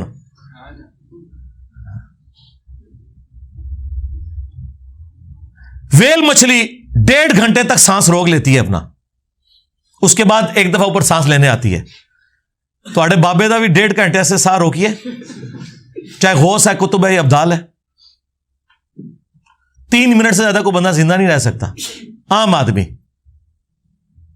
مر جائے گا. اور پھر جو آپ یہ کہانی کروا رہے ہیں کہ جی وہ بحری جہاز سمیت وہاں پہنچ گئے جدے، اس میں ایک ٹیکنیکل غلطی ان سے ہو گئی ہے، وہ میں نے ہائی لائٹ کرنی ہے. سارا دا عمرہ، سارا دا حج فارغ ہو گیا، کیونکہ یہ لم جو ہے نا وہ جدے سے بہت پہلے آتا ہے جہاں آپ نے احرام باندھنا ہوتا ہے. ਉਹ ਬਾਬਾ ਜਾਲੀ ਨਿਕਲਿਆ ਤੁਹਾਡਾ। ਹਾਂ, ਉਹਨੂੰ ਜਿਹੜਾ ਮੈਂ ਕਹਿੰਦਾ ਤੁਹਾਡੇ ਬਾਬਿਆਂ ਨੂੰ ਨਾ ਨਮਾਜ਼ ਦਾ ਪਤਾ ਨਾ